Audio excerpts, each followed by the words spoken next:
like us to meet our Hi, special Rachel. guest of honor. Just let me confirm that Ma'am Da Silva is on the call. Okay. Just give me a few minutes. Let me confirm that Ma'am Lara Da Silva is on the call. AGIT quiz, are you ready? Oh, Yes, you are not giving me that energy. Yes, ma. Yes, ma. You people are not giving me that energy. This is not the energy I was looking for. We are ready. This is January. Are you guys really, really ready? Are you ready? We are ready. Very ready. We are very ready. All right, scream. Let me see the reactions coming up. And you know, today is the day to put on your videos. Augusta, I'm liking it. That's the 100 I'm looking We are for. ready. Right? You know you have to put on your videos. So come on, ladies. I can see lots of videos are still not turned on. So put on your videos. Put on your videos real quick. I think Ma'am Larry Da Silva is yet to be on the call, right? But I'm on the lookout for her as she joins. Hi, Miss Ma'am Da Silva. Are you on the call? I don't think she was joining, but that's all right. That's okay. We'll just move on to the next session, which is going to be the impact report. So, Rachel, I will just give the impact report while we wait for Ma'am Da Silva to join us. So, one more time, my ladies, are you ready? We are ready. We are ready. That's the energy. We are ready. That's the energy. That's the energy. I feel like I'm like my children are graduating today. That's the feeling Yes, I'm having. so. That's the feeling I am having right now. Okay. Yes, ma. Amazing. Thank We are your children, and we are graduating. We made you proud. So, okay. To my report, just give me a few. Let me share my screen. I think I'll be sharing my screen now, Rachel. So please allow me share my screen so that I can give the impact report. But before I do that, let me just welcome some special guests that we also have on the call. We have on the call, of course, our 50th birthday celebrant, my CEO, Dr. Anu Gopal, on the call. Can we say hi to Dr. AG? Celebrate her for me, please. Celebrate Dr. AG for me. Oh, that's my boss. That is the pioneer of this idea. Yes, celebrate Dr. AG for me. Amazing, amazing.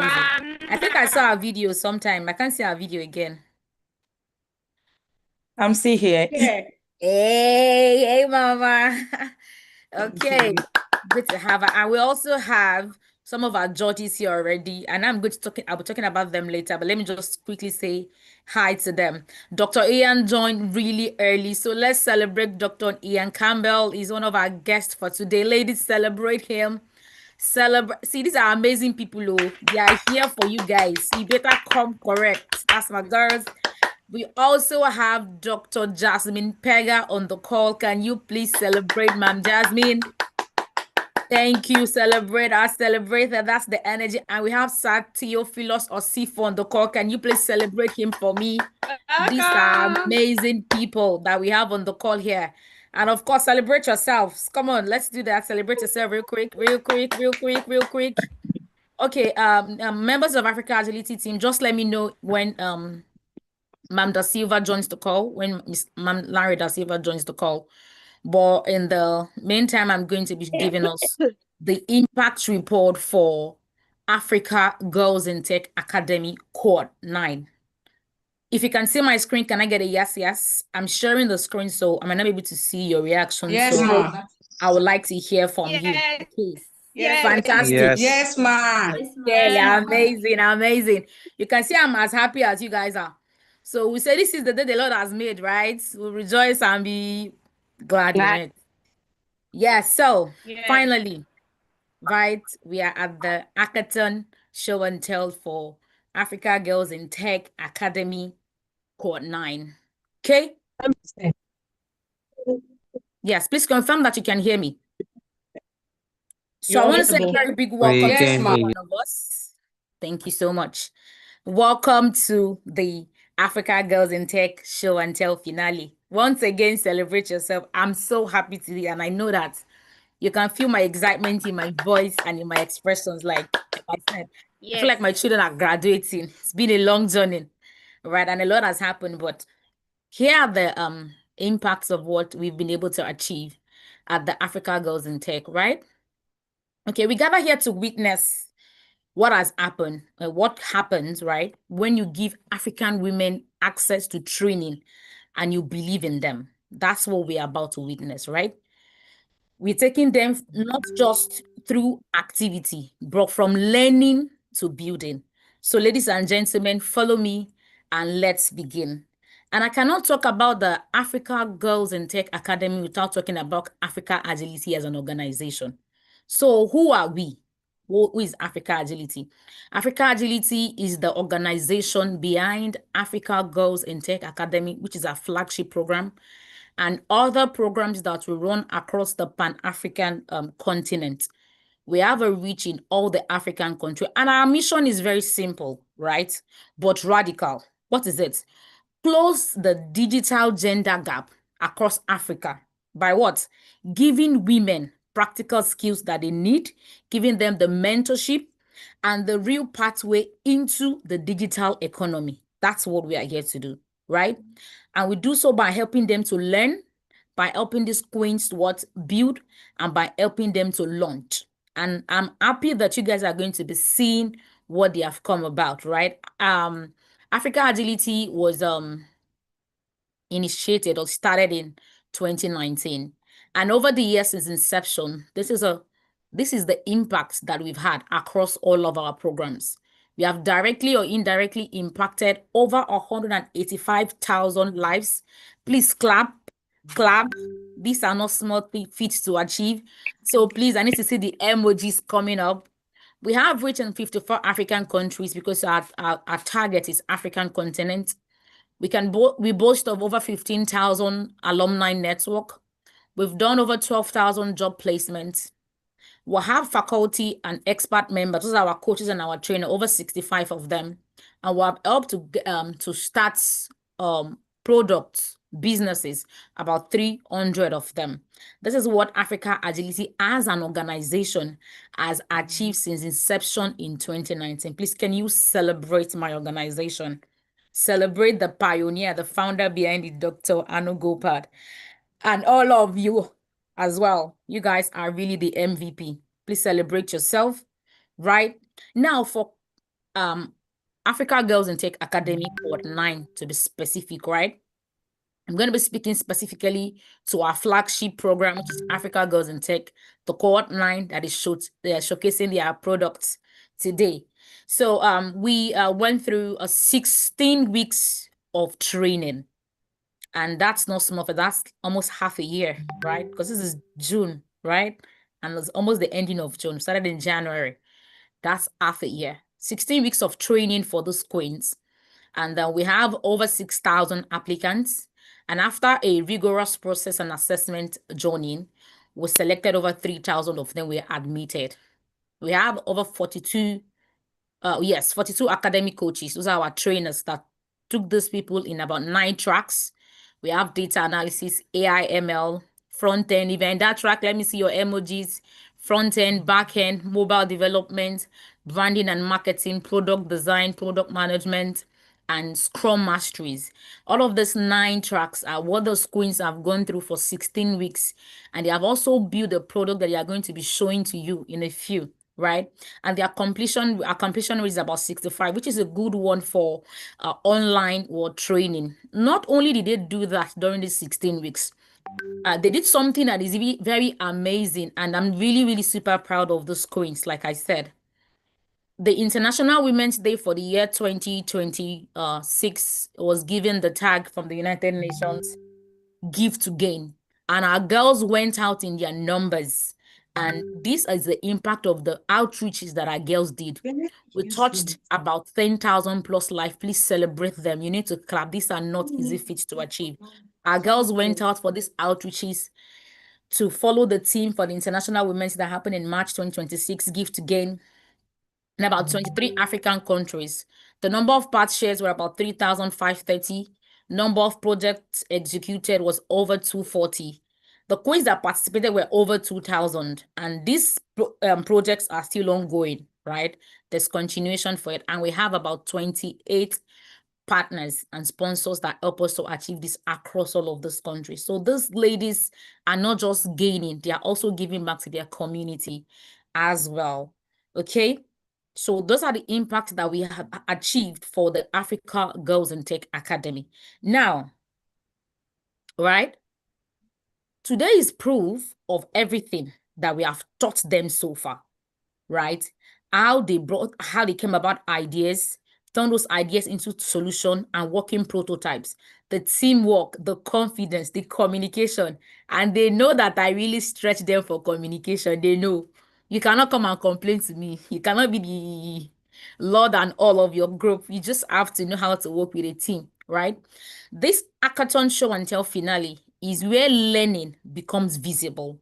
What they have been taught in class becomes visible as they show you what they have worked on for the past 16 weeks. These queens came in as learners and are working out as builders, which is what we are very proud of as Africa Agility. Ideas that are rooted in real African problems have been solved, right? Prototypes have been built under real pressure, and those products are going to be presented to you with pride and the confidence from the queen that those products deserve today. So one more time, my queens, can you give yourself a round of applause? Now, this will have not been possible, right? This will have not been possible without the amazing people that you're seeing on my screen right now. Who are these people? These are our faculty and our academic coaches and trainers. They were the one that took those girls on this 16 weeks journey, and some of them are on the call. So if you're a trainer for the Africa Girls in Tech Academy Code 9, you're on this call, can you just signify so that they can celebrate you? You guys are the real MVP.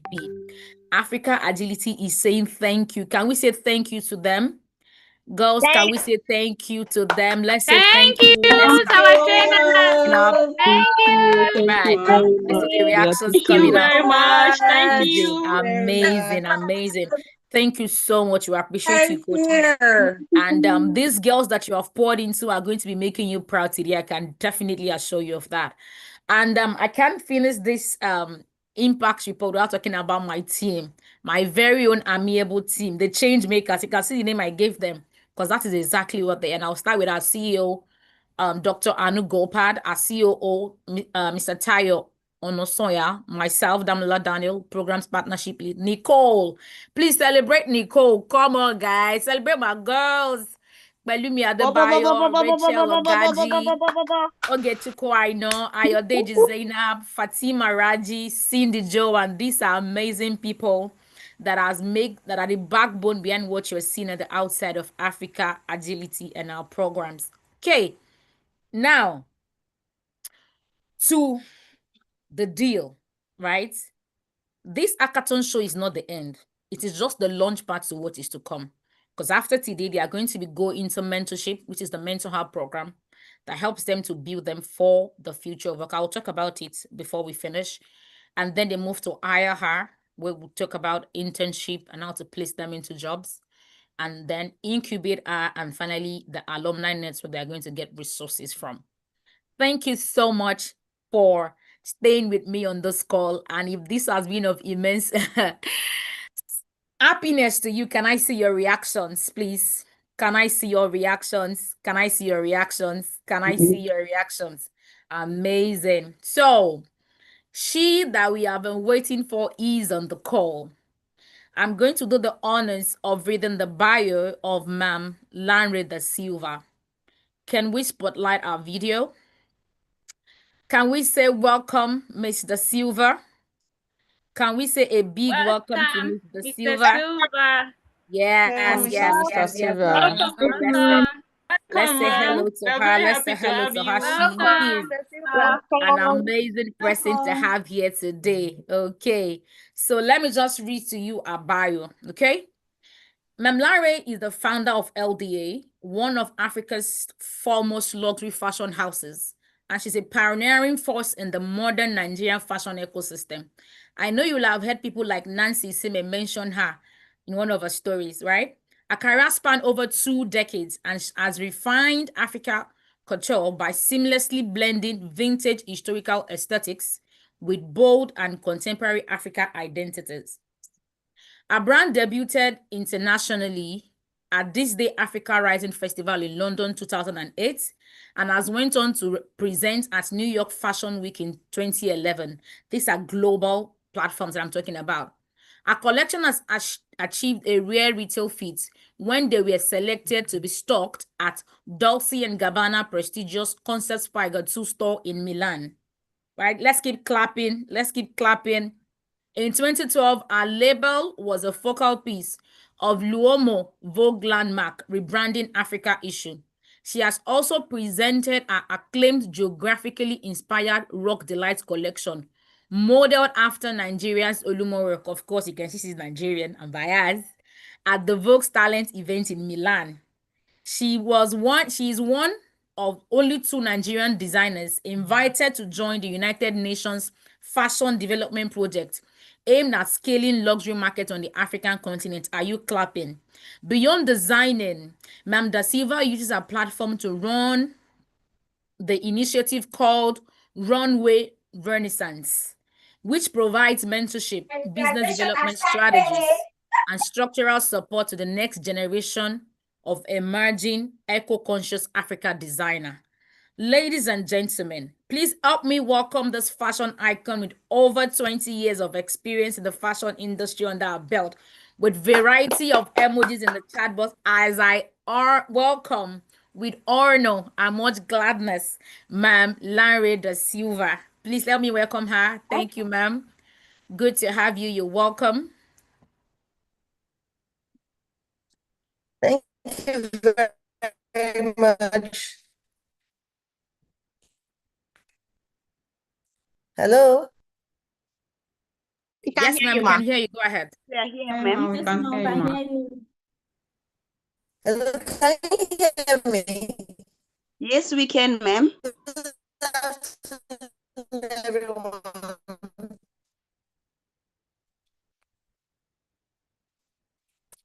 Hello, can you all hear me? Can you hear me? Yes, we can Yes, hear ma, we you. can hear you, ma. I'm very happy to be here. This is a beautiful space. Yes, okay, you can hear me. Yeah, I seem to be having a bit of difficulty here. I'm actually Lagos.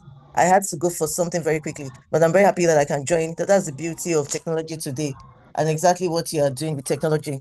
So it's nice to see what, yes, thank you for changing the picture. So congratulations to you, Madam Anu, and also Mr. Tayo, and everyone that has brought this project together. Congratulations to everyone on the, and I would like to congratulate all of you because even before the judges, I can tell you that you've all done very well. I look forward to knowing and seeing what you've all done. One thing I would love to say is that when it comes to trying to build any kind of entrepreneurship business, your story reflects the power of your vision, your consistency, creativity, and African excellence. We'll be honored for you to speak into the lives of these innovators and leaders. When you think of myself, when I started the fashion industry, one thing I'll tell you is that I saw a vacuum in the industry and I told myself, I moved back home in 2004. I started the business of fashion in 2005. At that time, nobody was looking at the fashion business. And I told myself that I can make a change here. One thing you have to know is that it's good for you to have something that is unique when you start up your business. Just like you're all doing something with the hackathon today and building apps and coding, AI has changed the world. Believe it or not, Nigeria 20 years ago was when we just had the phones from Obasanjo, then president. And to think that today we're talking technology, I can't think of anyone that doesn't have a phone in their hands, and technology has taken a different tone. So the ability of what you want to do today is your vision. It is important to have a strong vision that goes beyond what your product is today. The fundamental reason for this is because products exist. Hello? Sorry. Can you hear me? Yes, we can hear you, ma'am. Yes, we can, ma'am. Okay. Thanks. the products exist and the broader economic, technological, cultural change you want to get into. Future outlook of a picture of what the business or world will look at in 5 to 10 years now is how much of success you would get from whatever you do today. Values and core principles, the moral guidelines and beliefs that shape our company culture is how we dictate it and how we intend to operate with it. My success story comes from, I would say, there was distinctive. I don't know who is into fashion on in this. Is anyone in fashion here? Any of our judges? I see someone raising their hand. Madam Augusta? Hello? Okay, Maureen. I see Maureen. The Maureen. emoji. Okay, Maureen. Gladys. Okay, can I see them? Oh, fantastic. Can any of them tell me how long are they into fashion in terms of what fashion teaches, or they're just into fashion on how they love to dress up? Okay, Gladys, let's have you. I can see your hands up, Gladys. Your camera's on, please.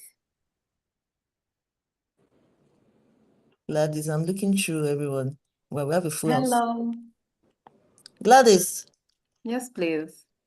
Gladys, tell us, are you in fashion industry? Obviously, you're part of those, you're part of those that are in the Hackathon today that we're going to be judging, right? I wasn't part of The the signal is bad. I hackathon. can't hear. Yeah? I wasn't part of the hackathon. You are Yeah, not? No, I'm not. Okay, I'm not. Okay, so tell me, how long have you been in the fashion industry? Since my university years, so I'll say 2018. Wow, that's about 8 years. And how has it been in Nigeria? No, I'm in Uganda. She's in Uganda. Oh, you're in Uganda. How is the fashion business? Gladys. It's Anyway, it's a bit competitive. It's a bit what? It's a bit competitive. You can put off your camera, ma'am. It's a bit competitive. Okay, I love to hear that. No, competition is always very, very healthy. And now that you've spoken about competition, and that is what we are about today, there's going to be people being judged with how their apps have been done. And life is all about competition and making sure that we get to the very point and give yourself the best that you can be. Product and service quality, standardization, customers return because they trust that the experience today will match the experience that would last several times to come. Because when I think about my success, I think it's also in terms of deliverables, how I've been able to character, behavior, personality, how you interact with people, obviously creativity. I don't know if anyone knows about the Indian guy that recently sold. He went to the MIT University. You've heard about it, right? And sold his idea for billions, himself and I think some teammates. Someone is nodding. Augusta, you're nodding your head. You saw the story behind what he did from India. When they started, they didn't know what they were going to achieve. Are you getting me? They didn't even know that they were building a multi-billion empire, and that is what we're about today. What agility, what this program is about. We don't know what it's going to be in another 2, 3, 4 years' time. I wish you all the best of luck, but I want you to please know that AI, when I think of what AI has done, even related to fashion, when you think of how we used to illustrate, when you do illustration, where you do your sketching and all that, AI now, you can sit down, put up a sketch together and do things easily. I'm sure you all know that now.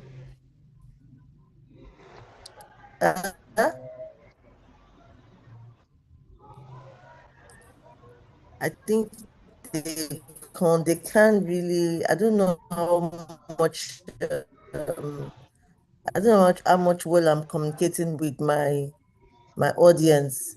if they all can hear me very well. But I hear you very well, ma. We can hear you, ma. like I said, I would love to know what would happen in another 5 years' time with this whole group of people. You have to take into consideration. Pardon? You can hear me, okay? Very good. Because you see, when you think of technology today, it impacts every form of business, be it fashion, be it food, be it software programs, coding, everything is now, you've gone to university to get a degree. You must bear in mind that it's good for you to just build like programs. I look forward to seeing what's put together by all the people on board, the contestants on board this program, because creativity is a lifebound concept into a standout brand. Whatever it is, developing unique products, crafting memorable marketing campaigns, or designing better workflows, or creative approach that helps founders differentiate themselves in a crowded market and pivot quickly when things change. So you have to please bear that in mind. I would say it's taking me about 20 years, and I've been 20 years going. I celebrated my 20 years last year in the fashion industry, and right now I have a brand. My next level is to see how I can collaborate with international brands in accessories in so many other ways, and in every form of business today, technology comes together. I'll conclude at this point to congratulate you all.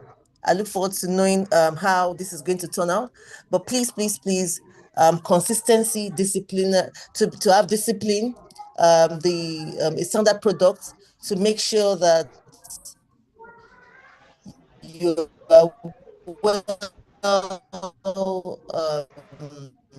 whatever it is that you intend to achieve in life, to apply yourself in the best possible way. This is just the beginning, and I'm sure that the future is really bright for you all.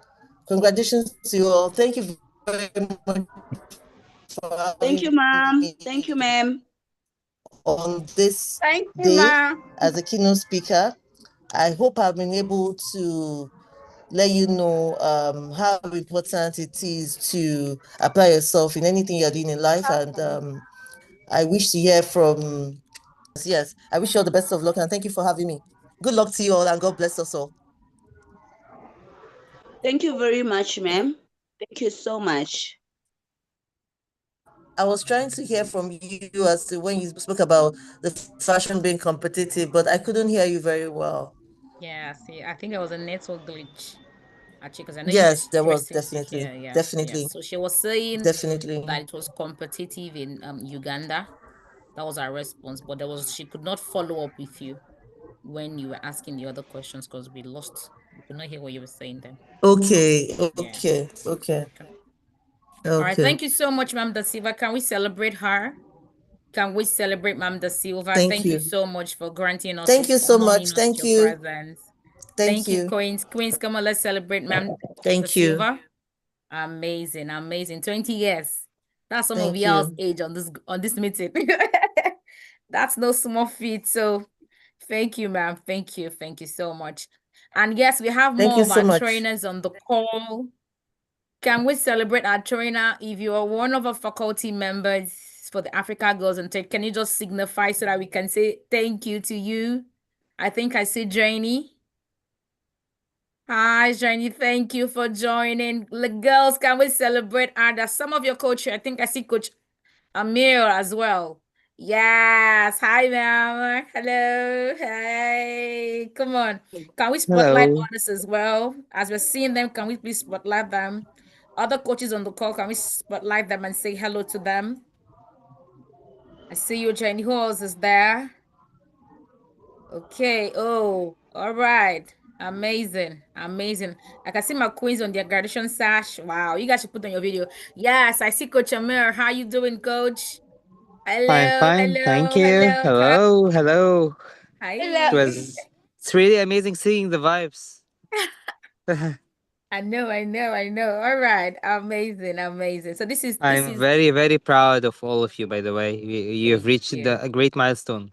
9 Thank years, you. I guess. Sorry, 9 conferences. I guess how many years? Sorry, come again. How many years did this 9 conference cover? I guess this is 9 something you should tracks. celebrate. Okay. Yes, of Yep, course. Yeah. this I is a think I see milestone Coach to cover. Andrew as well.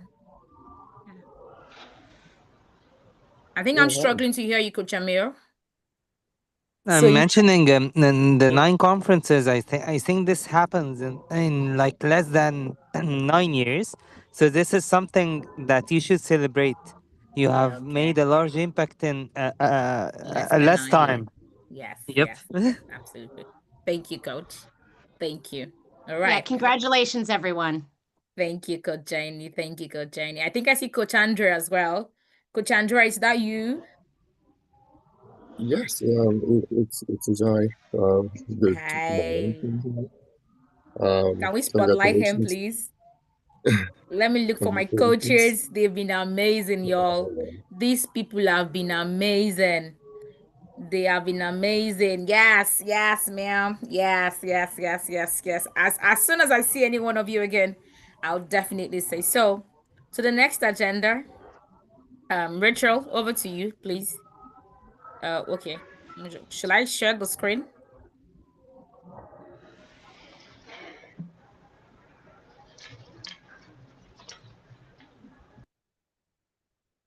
All right. Thank you.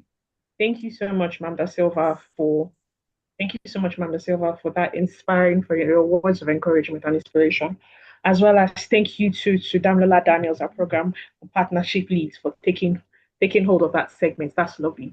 So please, thank you once again to our coaches. Your efforts putting it into the current cohort is invaluable. We truly appreciate that. So now we've come to the next segment for of the hackathon, which is our hackathon show and tell. So to take hold of that segment, I'd also like to invite our programs and partnership leads once again, Daniela Daniels, to please give us the rules and regulations of how it's going to go as well. So Daniela, you have the floor.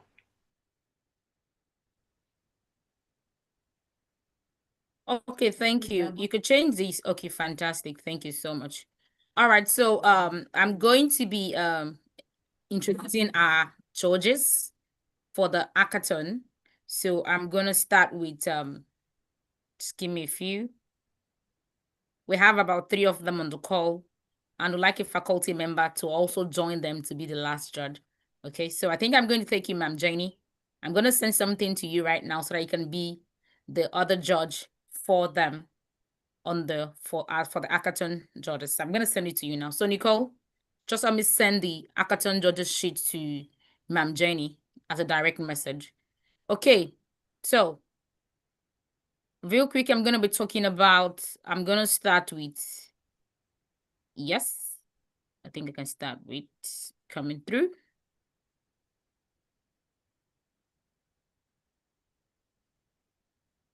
Come in. Okay, let me start with Dr. Ian Campbell. Okay, so let me start with Dr. Ian. So Dr. Ian Campbell, come in. I want to be sure that I have his correct. Yes, please confirm that you can see my screen, everybody. Can we all see my screen? Yes, You ma'am. Yes, it's visible. Yes, ma'am, we can see your screen. Let me maximize it so that we can see properly. Just give me a few so that I can maximize it, and then you all can see the screen very well. Okay.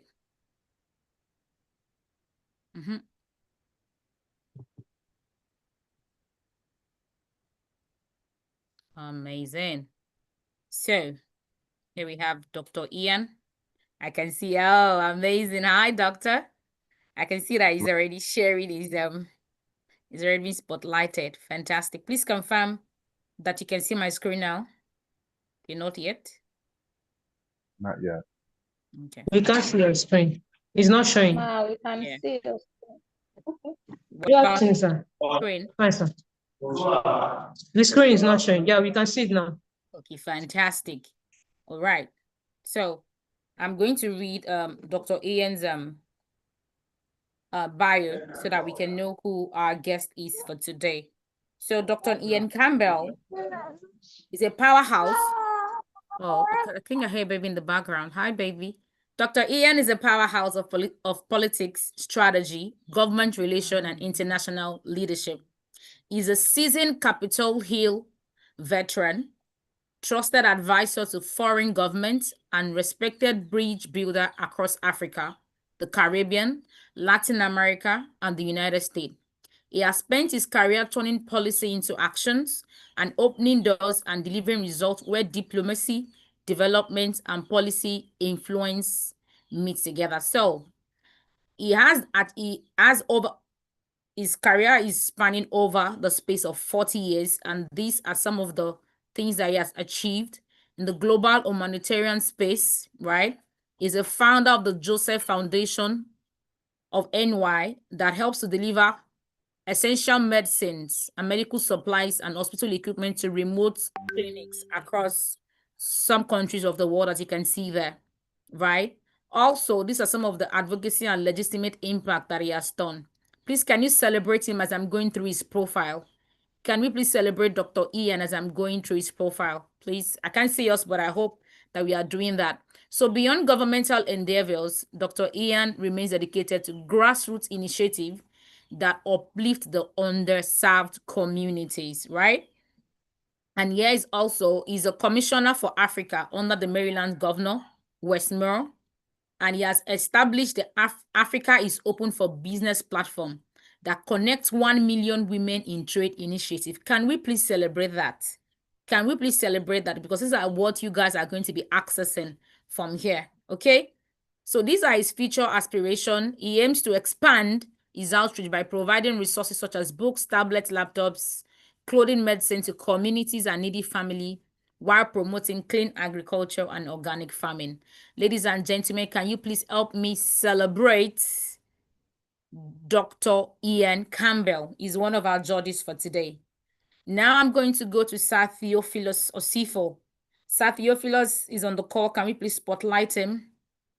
Right. Sir Theophilus Osifo leads the design and delivery team of learning systems at 3MTT Nigeria.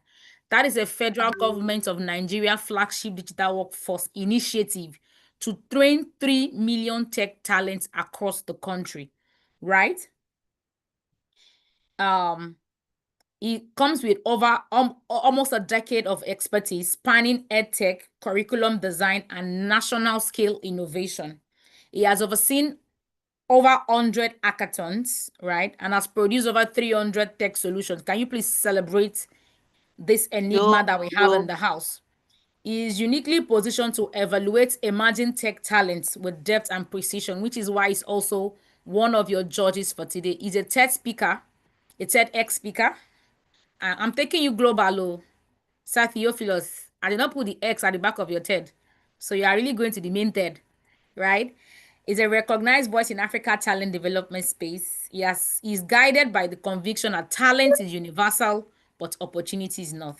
And that's what we are creating for you on this platform. Ladies and gentlemen, can you please help me celebrate the enigma Theophilus Osifo, our second judge for the day. And finally, but not the least, I'm a girl's girl, so I'm going to be reading the profile of Dr. Jasmine Pega. Okay.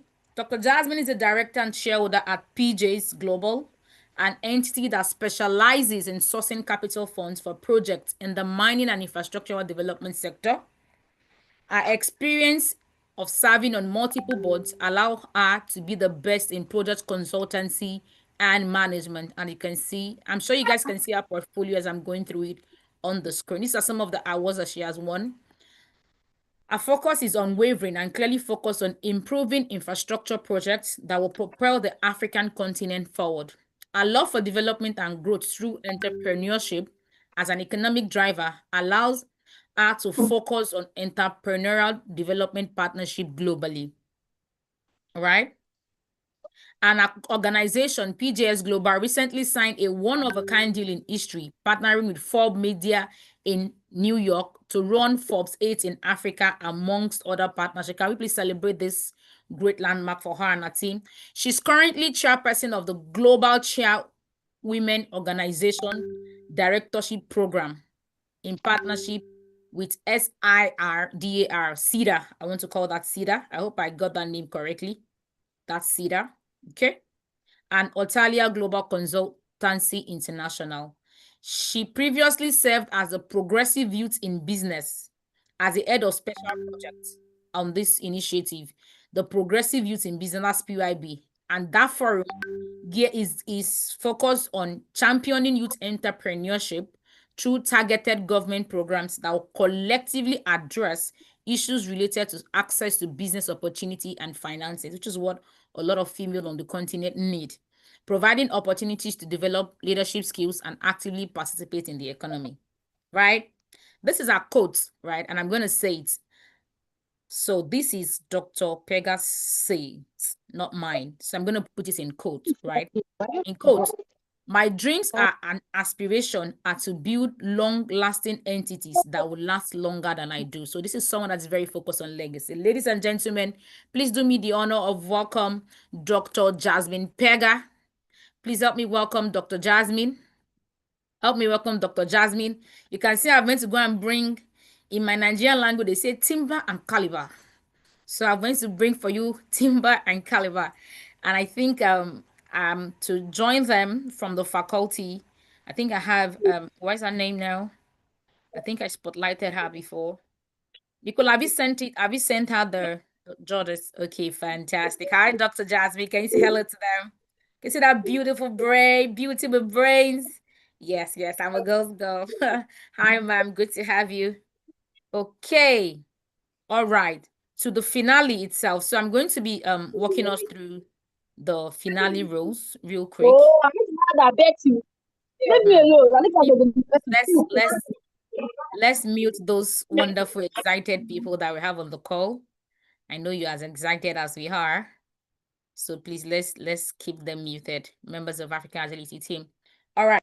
So we arrived at this final contestants from a round of 32. So we had 32 teams that started this. So we are a round of 32. It's the World Cup going on. So can I correct that? We Yes, are ma'am. 32 projects. Projects. And Okay. selected 8. Yes. So All right. Thank you, ma'am. So these are the 8 that are going to be showing their products to us on the call today. So we have MeaLink, we have Carebridge, we have Echosort, we have AfricaConnect. If you're on this team, please be very up and about right now. We have Tor Africa, we have Craftonia, we have Sinoa AI, and we have Safe Pulse. Okay. So member of my team are going to be sending you the judge sheet. Okay. I think I can display the judges sheet. Confirm that you can see my screen. Okay, this is a sheet that the judges will be scoring you on. So we can see it. So we'll have MeaLink go first. Carebridge go second. Please, let's follow this. Let every team follow what we have here, right? MeaLink will go first, then Carebridge, then AfricaConnect, then Safe Pulse, then Echosort, Sinoa AI, Craftonia, Tor Africa.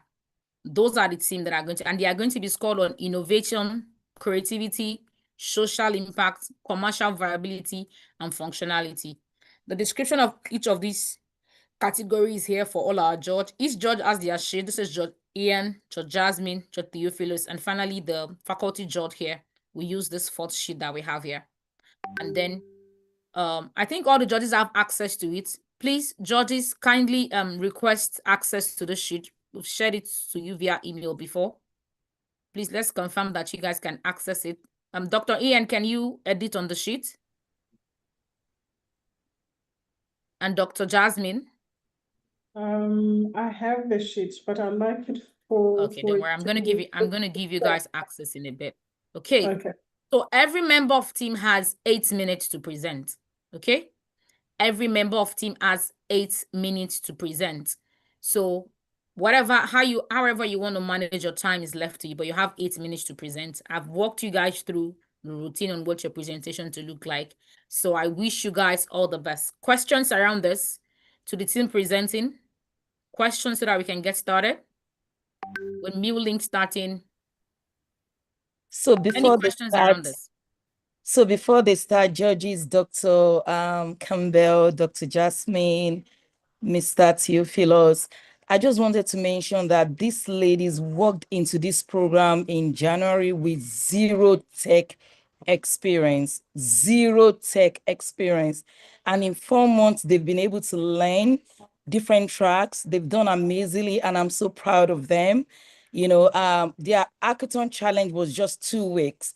Whatever you're seeing them presenting right now was built in, ladies, please keep me honest, less than a month. So I'm so happy, I'm so excited for them. And I think about 50% of them are still in college. They are still in university. So so as they present, you know, other participants, if you're in their team or you are not in their team, please celebrate them, celebrate each other. This is all about you, and I'm so excited to see what you're presenting to us today. Thank you. Damilola, over to you. All right, thank you so much, Dr. AG. Okay, so Dr. Jasmine, I'm sending you the link right now on Yes. WhatsApp directly. So Thank just check you. it so that you can just, I've seen Dr. Ian and I've seen Sir Theophilus on it. So I'm sending to Jenny as well. So Jenny, you're gonna be on the 4th sheet. So just request access. So I need the judges to all have access to the sheet before the girls start presenting. So like I said, I'm going to share my screen again so that I can show the judges what is expected, right? So I'm going to walk through this again. So these are the product that are going to be showcased to us, all of this, 8 of them. And these are the categories we are going to be giving them marks on: innovation, creativity, social impact, commercial viability, and functionality. Each category is 5 marks. So I'm going to put the last faculty judge here. So this is your sheet, ma'am. Ma'am Jenny, this is your sheet. So I'm going to put Jenny here. So I just make that balance, 2 male, 2 female, gender equality. That's what we are here for, right? And these are the categories. So if you want to know what innovation is about, this is the explanation here for creativity, social impact, commercial viability, and functionality. Okay, so we're starting with MeaLink. Every team has 8 minutes. So I'm going to stop sharing so that we can have the first team start. Are there questions, judges? My judges, do you have questions? Are we clear? Dr. Ian, we good? So real quick, I just requested right access to the sheet, please. Fantastic. I'm going to give that to you right now. What about Dr. Jasmine? Do you have access? I think we just lost her. Access, Dr. Can you Jenny. stop? Yeah, I think we just lost Dr. Jasmine. Oh, okay. Yeah, celebrate your teams in the chat box. That's what I'm talking about, girls. That's it. So today is the D-Day. You better come complete. Come finish. Finish in the house. Come outside completely. Be outside though. Okay. All right. Is Dr. Jasmine back now? I think she's struggling with her network a bit. So, Ma'am Jenny, I just give you access. Okay. So MeaLink. Let's have MeaLink present. So should we wait for judges? Should we wait for Dr. Jasmine? Because our score is going to affect MeaLink. The others. MeaLink, sorry. MeaLink, you better pray. Judges, what do you think? I can give her about another 30 seconds. Can you reach out to her? Yes, I will reach out to her now. Okay. MeaLink energy. Where is your energy? You are sleeping on this thing. Okay. I'm here to come and view. Videos on, no. If you not put on your video, Lord judges, please give them Go girls, go queens, go queens. You got it. You can do that. All right. Celebrate yourself. Oh, this is time to show yourself to the fullest. Okay, amazing. Okay, let's just give Dr. Jasmine a few. I think she has issues with our network. Okay, fantastic. So we'll start with MeaLink. And then we go to the next person will be Carebridge in AfricaConnect. So you already know your 8 minutes starts. Once we say starts, you start. So judges, you have to give them feedback after they are done presenting. So we'll ask you for your feedback for those people that just present, right? They have 8 minutes.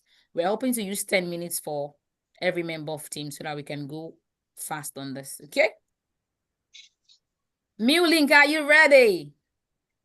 We are ready. MeaLink, are you Let's ready? hold on. Dr. Jasmine will be here any moment from now. Please, let's wait for her. Yes, I know. I'm just pumping them up.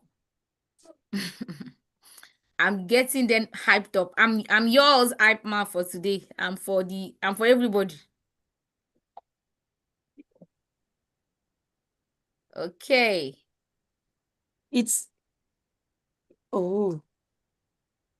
Okay, let me send it to you on the phone. I wonder why it's kicking you out. Okay, the network is send the link on the phone. Limit AG. Okay. Have you? There.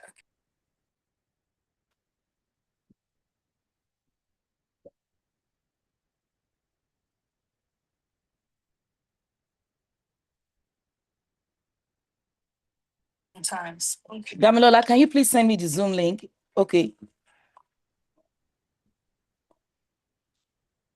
Sending it to you now.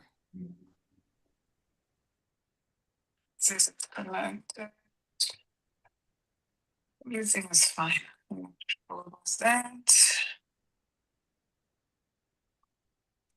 Let me say hi. Are you getting the WhatsApp? Yes, I'm getting it. Okay.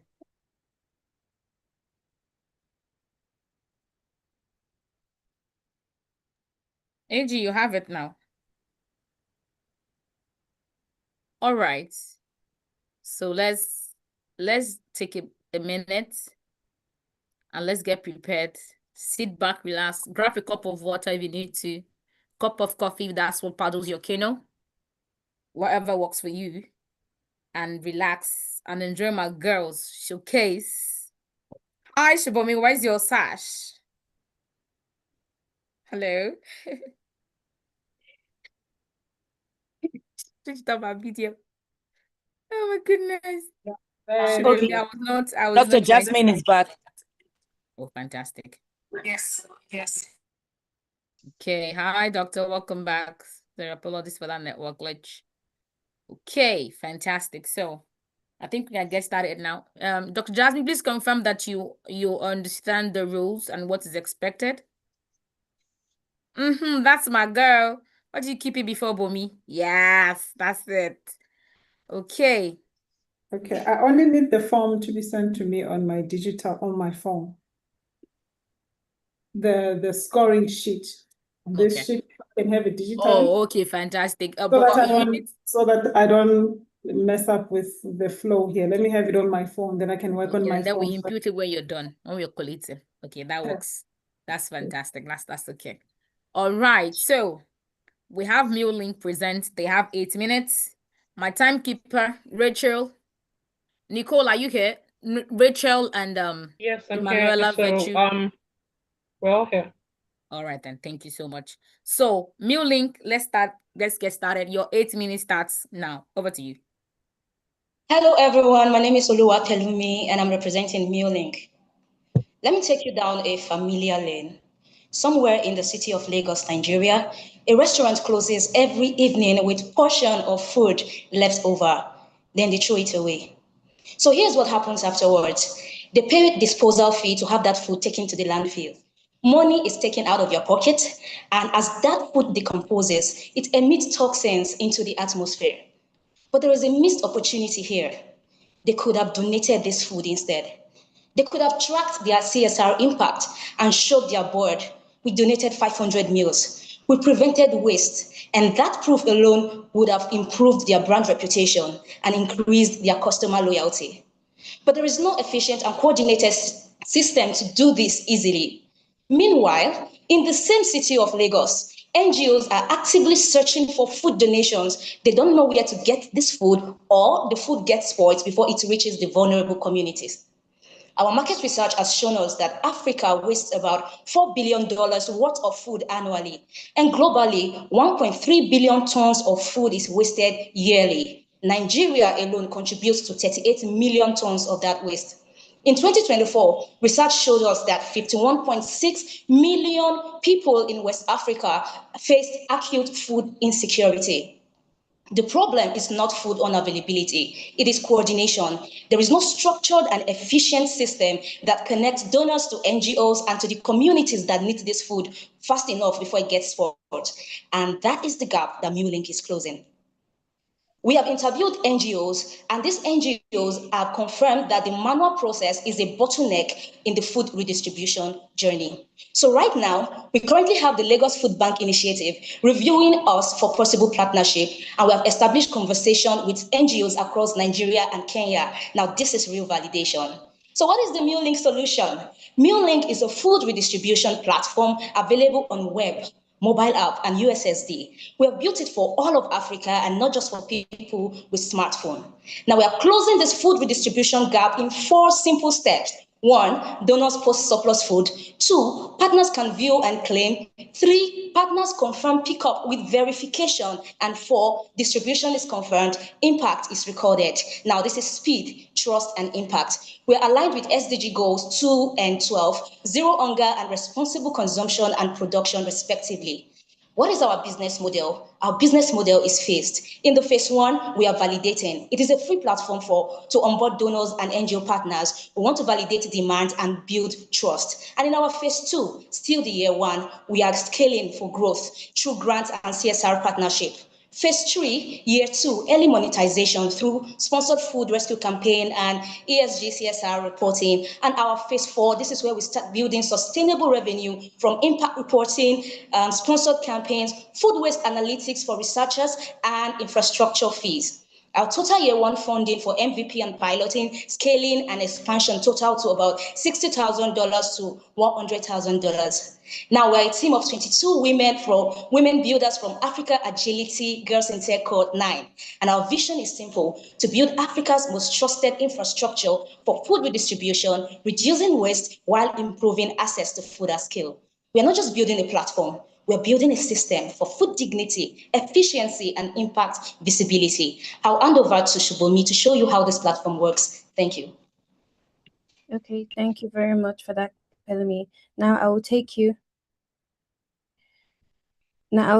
straight into the donors dashboard. Now imagine Amara's restaurant, a verified donor in Ikeja, Lagos, has over 40 portions of jollof fries left over before closing.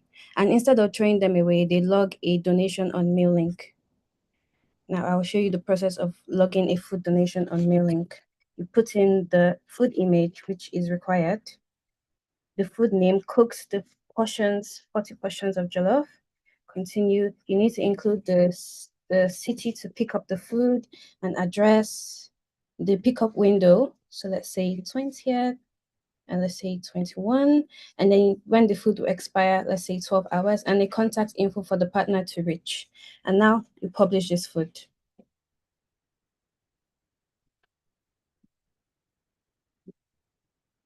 It's loading. Yeah. And then when the food has been published, over here you will see that our verified partner in Ikeja has just gotten a WhatsApp notification of food available, jollof rice available in Ikeja. And over on the USSD as well, our verified partner can claim this food donation that has just been listed. No data needed. As you can see, the user can view the available food, gets the active claims, and then claim the food straight through the USSD. If we click 1, you see all the available food in Ikeja. This is jollof rice, the food that we just posted. Click 2. Now the partner can see all the information about the food, from the portion to the address to the contact info. And then if you click 1, the partner can claim this food right through the USSD. As you can see, this food donation has been claimed. And this is the pickup code that the partner will give to the donor for the food to be released. And then over on the donor's on the donor's dashboard, the donor can see that this food has been claimed. My listings claimed. Yeah, now the donor can see that this jollof rice, which you just posted right now, has been claimed. The donor will view it. 2 minutes left. Okay, and then this is where the donor will input the pickup code given by the, where's my pickup code? Sorry. Oh, confirm pickup. Yeah, so this is the F1EB. F1EB. F1EB. Confirm and over. Yeah, so now this food has been changed to pickup. And then over here, our partner can confirm that this food has been picked up. My claims picked up. Yeah, and then confirm distribution so that we can record the impacts that MeaLink is making. Yeah, so the impact has been recorded. And over here, when we come onto our admin's dashboard, we can see that the admin has visibility over all the journey of the food, from it being posted to the food being distributed by the partner. And over here, the admin has visibility over all the users entering MeaLink, and then the admin has the power to approve every user or reject every user using the information collected during the registration. And yeah, thank you. Clock it. Well done. Thank you. All right then. So Georges, over to you to give them your feedback. So let's start with George Jenny.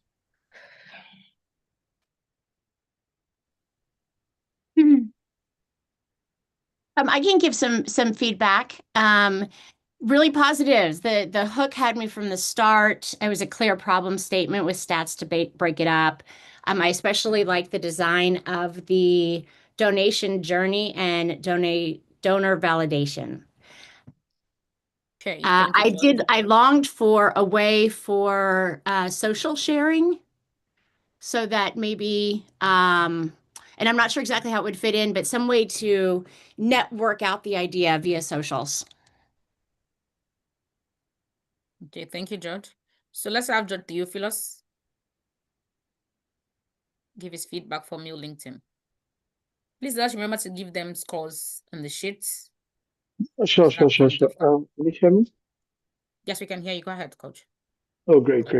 No, I think it's a well thought through plan. I'm not sure how much time it would have to, but we can have a conversation afterwards.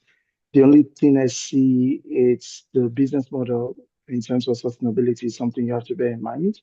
We have to look at, okay, who's paying, because when you want to do USSD and you want to do many of those triggering, there are things you need to pay for, whether it's even AI tools, whatever you're using, those platform has costs.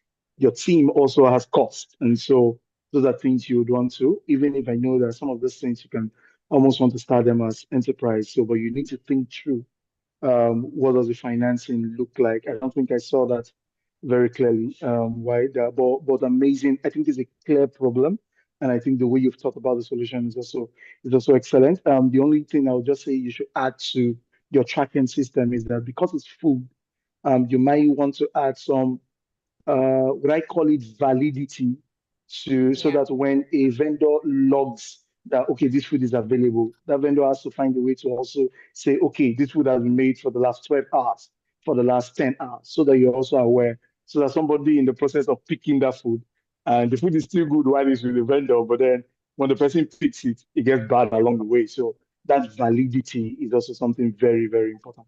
I think those are like my high-level feedback quickly, but well done to the team. Yeah. Thank you, Coach. Dr. Jasmine, who's speaking? Just I a wanted minute. to say that can we answer the feedback that I gave about food validity? Oh, okay, real quick. Okay, so let me just take you back there. Not here. So not here as well. Okay, so let's give them marks on the sheets, Georges, while you're trying to get there. Please, let's give them scores on their sheets. And the next team, please get ready. Is it possible for our donors to include when the food will expire when donating a food? 20. So there is a space for that, and there's also a pickup window.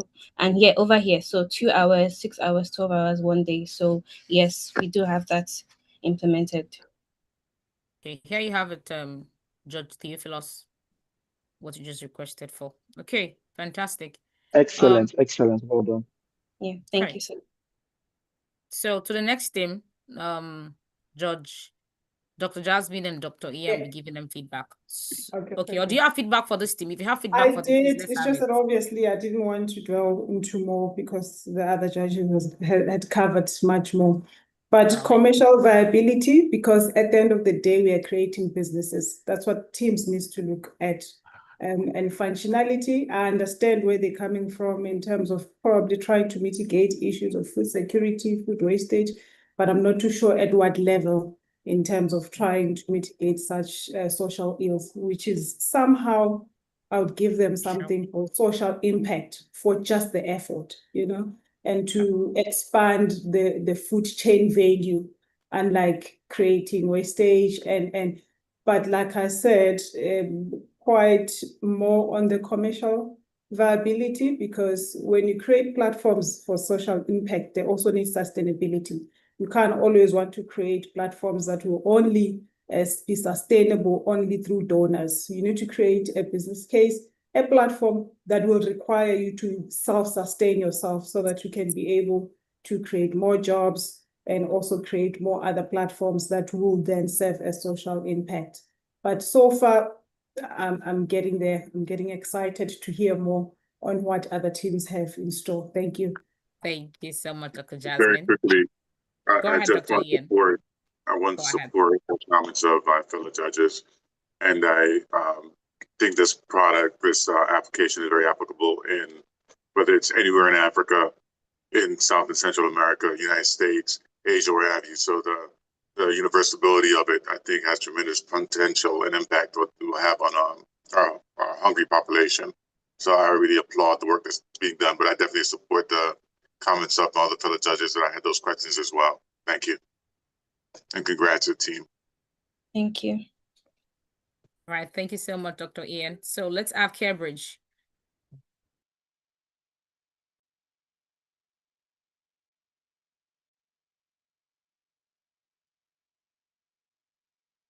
Good afternoon, judges.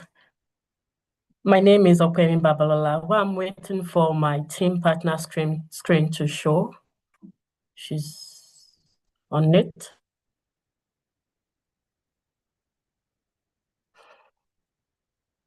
Okay. Good day, judges. My name is Opemi Babalola, and I'm presenting for Team Carebridge OVC. Today, we are addressing a challenge that affects millions of vulnerable children across Africa. Not because people don't care, but because trust in charitable giving has been broken. This is the story of how Carebridge OVC was created. Carebridge OVC. Imagine a 10-year-old wake up in an orphanage with dozens of other children. Breakfast is uncertain, school fees are overdue. A friend is sick, but there is no money for treatment. The caregivers are doing everything they can, but resources are limited. Now, imagine that somewhere else there is a donor, a corporation, a faith-based organization, or a kind-hearted individual willing to help. The tragedy is not that help doesn't exist. The tragedy is that people who need help and the people willing to help often cannot find or trust each other. Across Africa, legitimate orphanages struggle to access support while donors struggle to know who they can trust. Fraudulent fundraising campaigns, fake orphanages, and poor accountability systems have created a significant trust crisis. As a result, millions intended for vulnerable children never reach the people who truly need them. Then donors are asking, is this orphanage even genuine? Is the need real? Will my donation reach the intended beneficiaries? How do I know that my contribution made an impact? Without trust, giving slows down, and without support, vulnerable children suffers. Then we have the trust gap. The data confirms this challenge. Study shows that nearly half of potential donors hesitate to give because they lack confidence in where their money is going. 92% of donors want clear transparency before making a contribution. 73% also want public explanation of how decisions are made, while 52% want proof of actual impact. This creates what we call a trust gap, a gap between people willing to help and people desperately needing support. This is the gap Carebridge OVC was built to close. Carebridge OVC is a transparent, verified platform connecting orphanages and vulnerable children with donors, NGOs, corporations, and community supporters. We verified orphanages, we validate needs, we track donations, and we report impact. Every donation is connected to a verified need, a verified recipient, and a measurable outcome. By combining technology, verification, and accountability, we make giving safer, faster, and more transparency.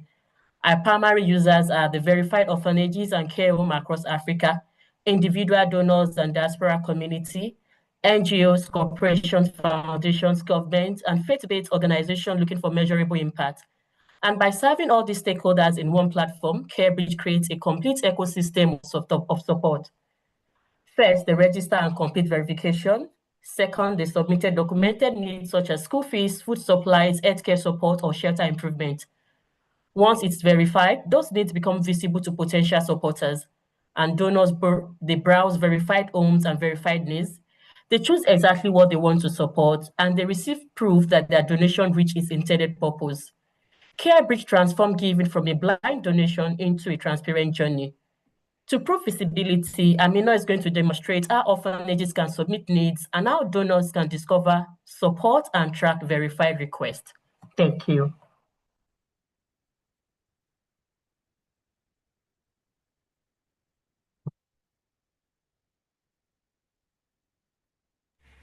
Oh, I was speaking on mute. Apologies. Thank you very much for that up there.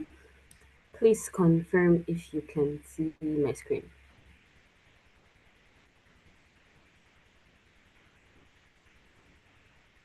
Yes, we can, Amina. Okay, great. Thank you very much. So when you land on the Carebridge OVC landing page, you can see many actions that you want to complete. You can either register as an orphanage or you can become a donor. As an orphanage, you send us your details through this form, your name, a representative in your organization, your location, how many children you have within your care, and we would reach out to you through WhatsApp. As a donor, you can either sign up as an organization or as an individual. And as an organization, I'm going to demo as an organization to show you more value. So now you're directed to our dashboard where you can see, you can set an annual budget, and we're going to track how many needs you funded. We're going to track how many children you have reached, the fulfillment rate of each of these needs that you have funded. You can see your active portfolio, who are orphanages or care homes that you're currently funding. You can see information that you entered during your sign up, the categories you want to fund, the geography you're looking to support, and how much we track for every transaction fee. You can now explore needs on our platforms that are from verified orphanages. So for every need that appears on our platform, it has been fully verified and it has been checked by both our agents and through our fiscal verification. So you can decide to view a portfolio, you can decide to view an orphanage in your portfolio to see how much you've donated towards them, the category, you know, the details. 2 more minutes. Thank you very much.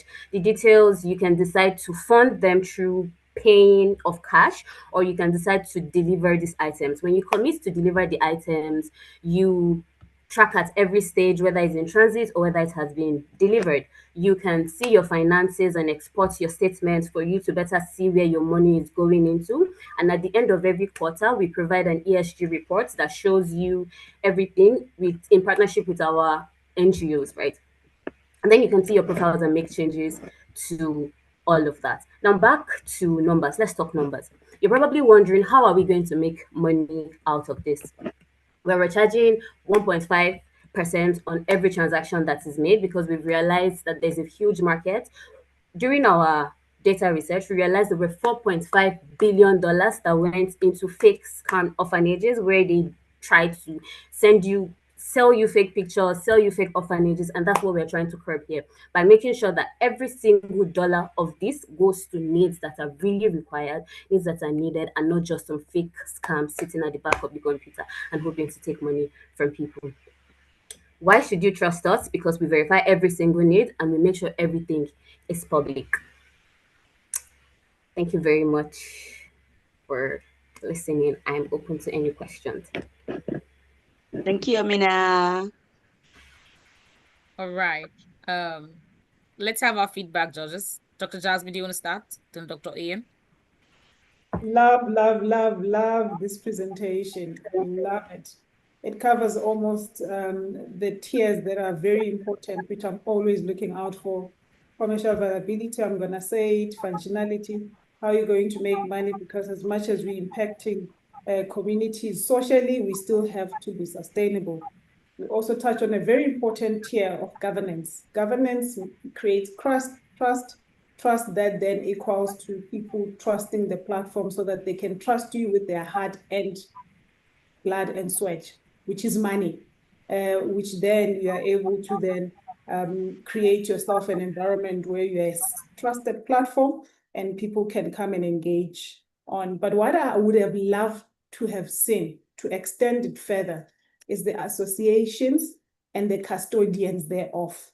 Such platforms work much better if they are associated with state of organs or organizations that are already trusted within the ecosystem of donor models and participation, which will then give you a launch pad on putting yourself out there in a space where you are recognized. Because as much as you're vetting all your donors, who are you still? Who are you associated with? Who is vetting you? But if then you have an association where you're associated with the most well-trusted as organs or organizations or programs that are already have solid markets or maybe trust within the industry or within your space, then you then have not much to still get you who vet the vetter. I think I love it. Over to other judges. Thank you so much. All right, thank you. Thank you, Dr. Jasmine. Dr. Ian? Thank you. It's a great app, great program. The functionality looks very user-friendly. Like the commercialability of it as well. And he's absolutely right that association with a trusted partner or even verification or confirmation that you've been cleared by some higher authority would be very helpful. But getting into the market, being able to serve as a clearinghouse for other nonprofit organizations or orphanages or donations can be received, that'd be great, because like right now, there's no way to really tell who you're supporting on the ground. And a lot of these commercials that are asking for donations, they can't be verified. It's very difficult to find people who have benefited. Very few people have the stories that can verify, validate, confirm that they've received funds, how it's benefited the individuals, who are the beneficiaries.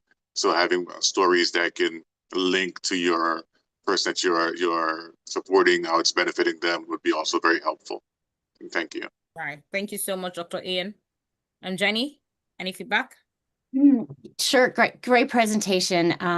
I've learned a lot through it, actually, and what a wonderful focus for you all to be working on.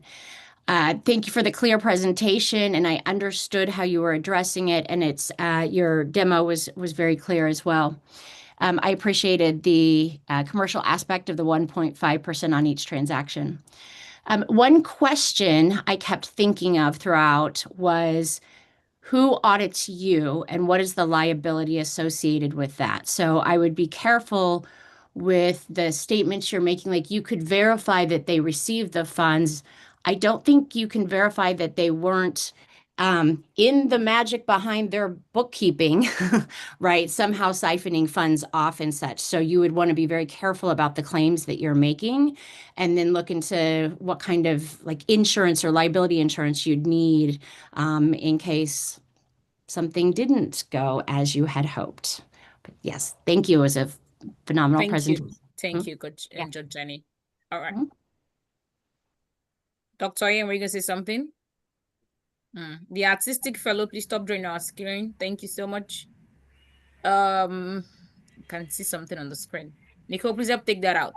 I think Amina wants to respond to that question. Yes, Oh, okay. I do want to respond to that. So something maybe must have been missed in Ahmed's explanation is that we're working with an escrow account. So this money is being paid into our account on Paystack because we integrated payments using Paystack, and the money is kept there.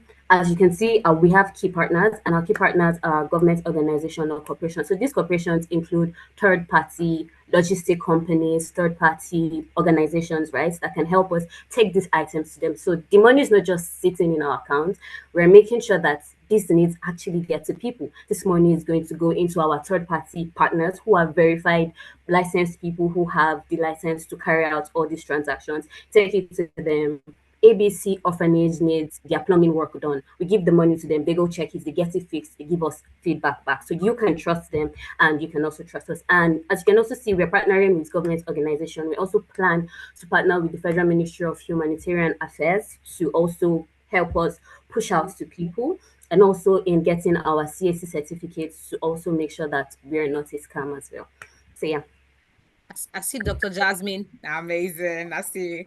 Okay, good. So Damilola, I have a question for Amino and the team, because I remember when I saw this presentation before, right? You are not giving the money directly to the orphanages. You are using it to fund the orphanages' need. So for an example, if it is for school fees, you are giving the money to the school, not to the orphanages. If it is for food, you are giving the money to the food distributor. So there are so many things I saw in your previous presentation that would have given you the highest mark, but you didn't present today, including how you are actually validating the orphanage homes, how you are using WhatsApp because they don't have access to technology, but every one of them is on WhatsApp, they're on the phone, how you are using WhatsApp to be able to capture their data, validate them, and also using third-party platform to validate their certificates of registration, because it's not just any orphanages. Your target audience are registered orphanages, right? So all those things are missing in your presentation today, and I don't know why. Because of time, we're trying to put... But those are the most important thing that you should have presented that you missed today. You were showing us dashboard where you could have shown us value. Customer wants to buy value. They don't want to buy dashboard. All right. Thank you, Dr. AJ. Judge Theo, any feedback?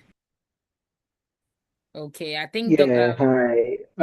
So a number of things have been said. Just not to keep us here. I think you need to do a lot of work around your KYC process. I think that's where you're going to have some level of struggle. Your KYC needs to really be solid.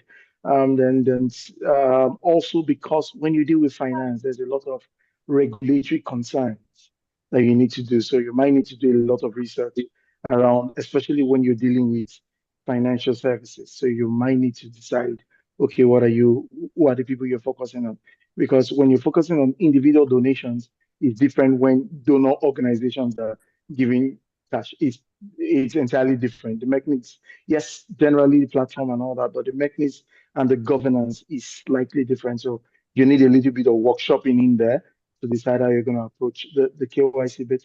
Then this is something that I actually wanted to tell the other team. I was looking at your cost structure, and I'm not seeing partnership developments in your cost structure. It's a lot to develop this type of idea in order to actually go to market. You need to spend a lot actually going out and developing those partnerships, because there are a number of things that you can use partnership to unlock, because you do not have the brand credibility yet. And so unlocking those partnerships to get that brand credibility for people to be able to commit their resource into is something that you would need to spend some time doing. Yeah, but apart from that, I think you guys are doing well. Well done. Thank you, Georges. Thank you, team Carebridge. So over to the next team. I think the next team now is AfricaConnect. AfricaConnect, over to you. Thank you, Amina. You are not celebrating yourself. I hope you know that. Teamwork is part of the max. You boy your own. Okay, AfricaConnect, can we see you? AfricaConnect, fantastic. Please Rachel, are we confirm if ready? you Your can time see my starts screen. now. We can see your Yes, screen. we're ready. All right. Africa loses billions yearly due to procurement inefficiency and poor supplier management. Hello, everyone. My name is Phoebe Avose. I'm representing Team 14, and our product is AfricaConnect. Please meet Masikana, who runs a food processing business in Nigeria. She landed a contract to supply her healthy snacks to a regional retailer, but first, she needed a reliable cashew nut supplier. Suppliers existed, yet finding one she could trust took 2 weeks of calls, referrals, and price uncertainty that almost cost her the deal. On the other hand, a qualified cashew nut supplier kilometers away was unable to reach active buyers in his local network. This is not just Masikana's challenge. It reflects the reality of thousands of SMEs across Africa.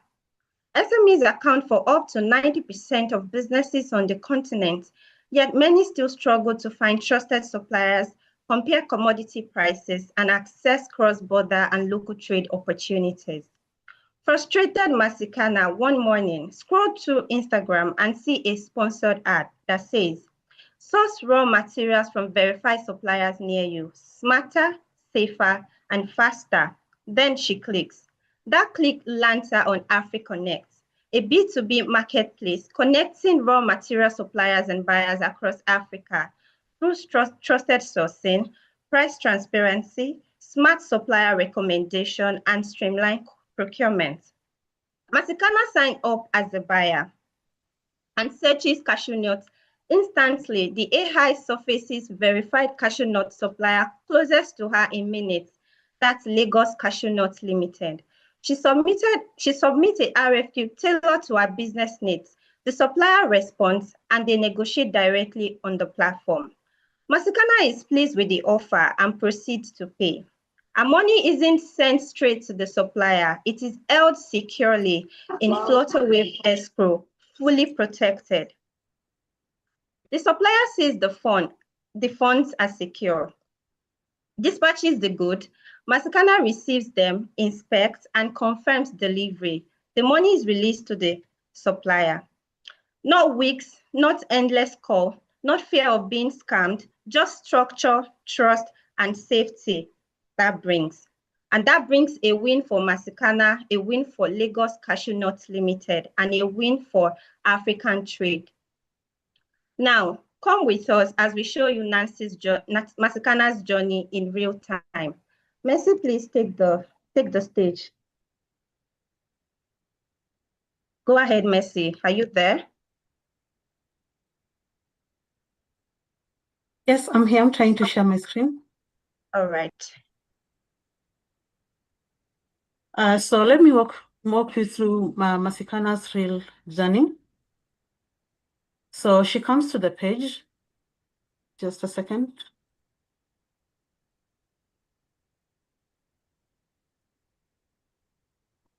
She comes to the page.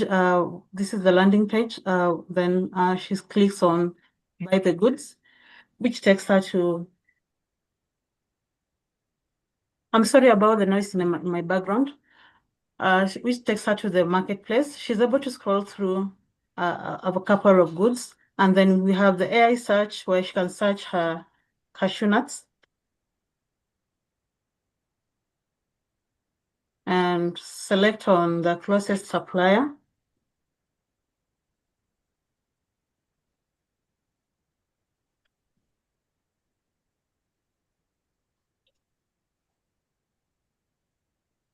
So the AI search gives her the nearest supplier close to her. So she selects the RFQ. She's able to fill the RFQ, which takes her to the supplier, which goes to the supplier. The supplier is able to see the RFQ, which is just filled, the raw cashew nuts from TerraTrade, and then able to respond to the RFQ. Once the supplier responds to the RFQ, Masikana is able to see the RFQs that she has done.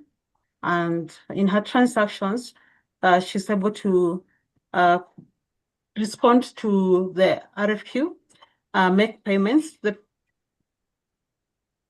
The payment prompt takes her to fill in her details. She fills in her details.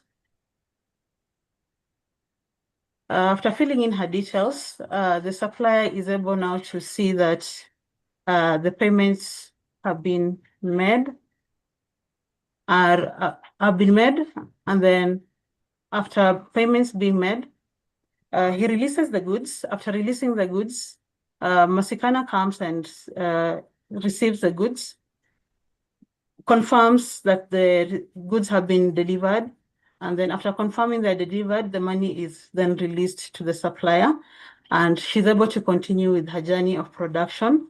And that's the end of my presentation. Back to you, Phoebe. Thank you. Thank you so much, Mercy. Thank you so much, Mercy, for that. Why our solution matters now. Africa's raw material trade market across agricultural and industrial commodities is estimated between $300 to $400 billion annually.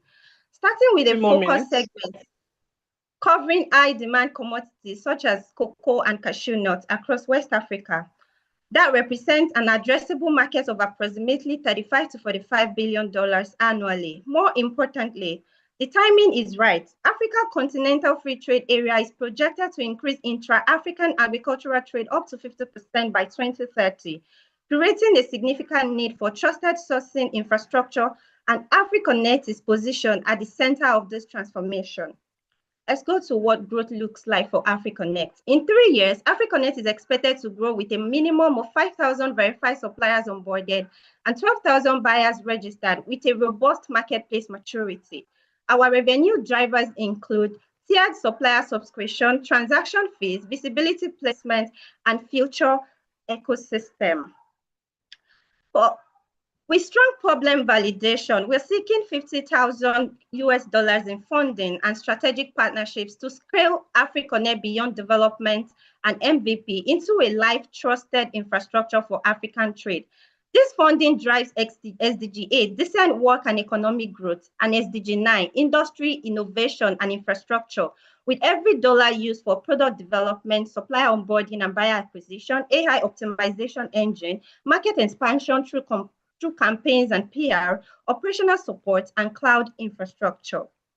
We are a team of like minds that bring hands-on knowledge of African commodity supply chains, digital product development, and market access, fueled by grit, curiosity, and shared mission to solve Africa's toughest sourcing challenges. We envisage a future where AfricaConnect becomes trusted, intelligent, and transparent procurement infrastructure for the future of African trade. Kindly download our app with the link in the chat box. Thank you, everyone. Your time is up. Thank you so much. All right, we see your link, Phoebe. That was a good time management. I see what you did there. Well done. Please, let's celebrate them. Your team is snoozing. Okay. Who's going first? Georges, let's have your feedback. Okay. It's a great opportunity. I think as we're talking about the Africa Free Trade region, this is ideal for a tremendous growth and expansion. My number one concern is this has to be built on a very strong banking system. So that's where I would see the weaknesses. How are you going to ensure from the escrow account to, I'm not too familiar with how the mobile banking system is in Africa compared to an established banking system, and whether or not this is integrating all on a mobile platforms system, or is it using a structured bank to set up the escrow, there's a holding account, and how is that, so that the movement of the money, the trust of the money, but also the supplier have to have enough financial wherewithal to be able to pay for the delivery and the movement of people before getting the funds verified that the product has been delivered before the money's released. So that's where I would say a little bit smoky for me, but overall, it's a great tool. I can see how it can be expanded upon and definitely implemented in the market, given the expansion and growth of African trade. And this is just a great use of technology to level up in that area. Thank you, and congrats again for doing it. All right, thank you, Dr. Ian. Let's have Dr. Jenny. Let's have you. Great, thank you. Yeah, I concur with all that prior assessment. I think most I appreciated seeing your faces in the roles at the end of the presentation and being able to connect that with the work that was put into this. A lot of the slides, especially the user journey flow, was very clear, and I could take that in very quickly and understand it. And the funding breakdown as well. I appreciated that breakdown. I think overall, though, I was longing for some simplification in the messaging, both from the very beginning. I was looking for the hook. What I wanted to be invested in this. And I think about a minute and a half in, you started talking about some real impact, but I would have liked that to be a little bit earlier. And although your slides were laid out incredibly well, like you could understand the design of the slides. They were incredibly dense, so it was hard to be reading through all of the words and listening to you at the same time. So I would really look for the message on each of the slides that you're trying to convey. It was a complex product, so I understood the desire to give us all of the information, but I got a little lost in the details at times. Right, thank you. Good job. Thank you, Jenny. All right.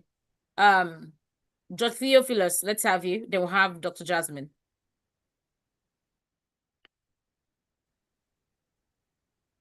Let's remember to allot them marks on their sheets. Dr. Jasmine, we can have you. I'm thinking Judge Theophilus, I can see him on the call.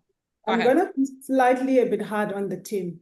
I would have given them 10 points if I knew how they picked up tasks.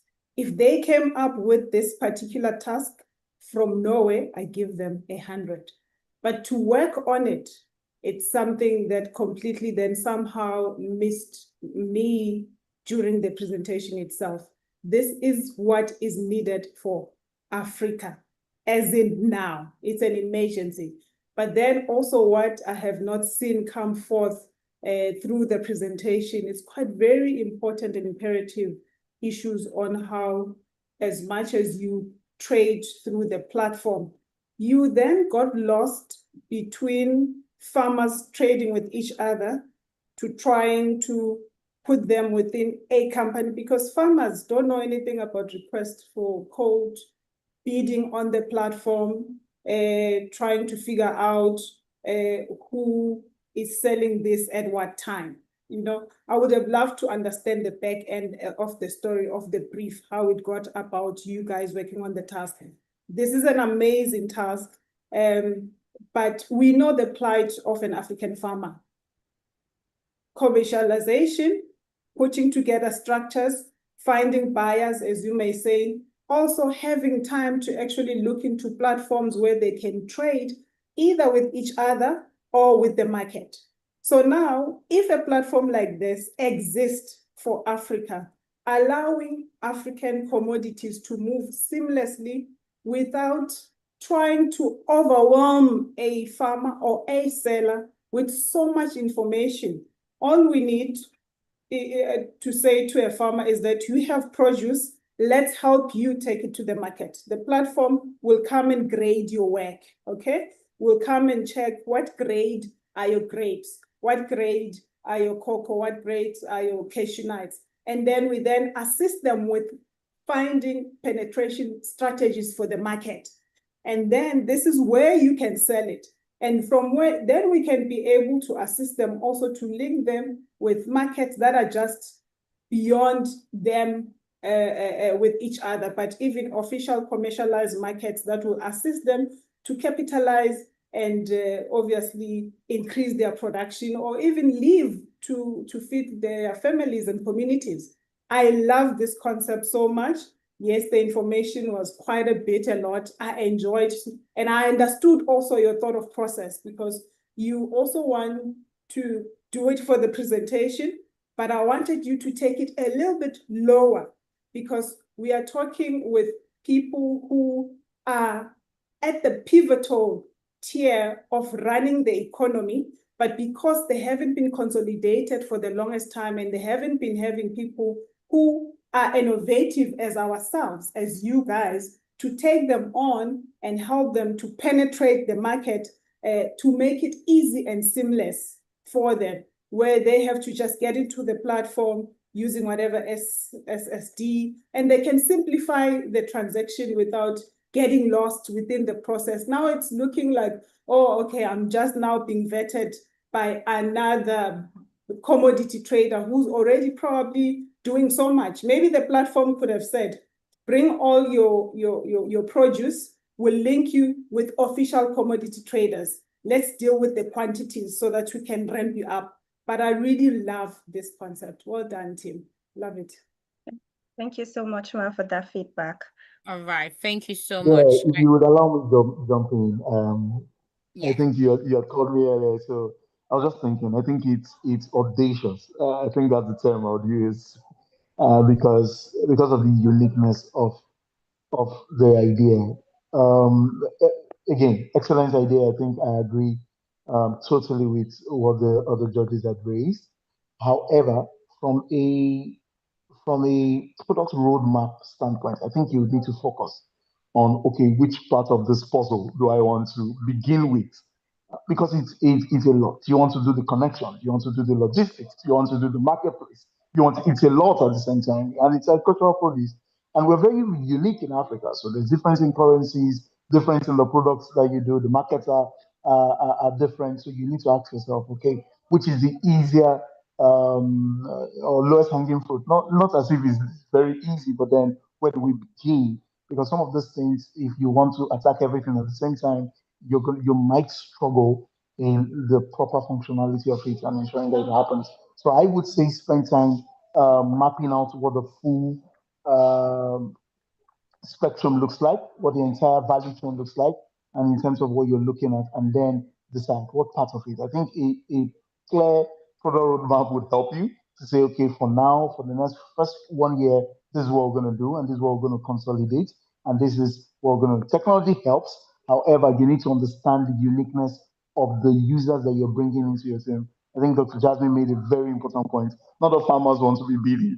For them, it's just how do I move my things. And so the question is, what user group interfaces with the farmers directly? So you might be asking yourself, do I talk to the farmers or I talk to that user group? So it's a lot of workshopping that needs, but it's a brilliant idea. And I think you guys have started that on a good foot. You just need to spend a little more time deciding where do we begin and how do we handle it all. So well done. All right. Thank you so Talk to much, you. sir. Thank you so much. All right, please let's remember, so I love them. Their maths, fantastic. I like the energy. Share your screen. Oh. The next team is ready. So we have Safe Pulse. Safe Pulse, your time starts. Let me see your screen if I let your timing start. So Damilola, did we get a reply from all the judges? Feedback? Yes, we have. Yes, we have. For the last team, yes, we have. Yeah. Okay. So let's have you, Safe Pulse. Your time starts Good now. afternoon, judges. Good afternoon, judges. Good afternoon, everyone. My name is Princess Utuk, presenting for Team Safe Pulse. In 2018, Nigerians were shaken by the story of Ochanya, the child who was sexually abused till she lost her life. In 2022, the death of Osinachi, the popular gospel artist, forced the country to confront domestic violence. And more recently, a male student was beaten to death in Owerri. Different stories, different victims, the same devastating pattern.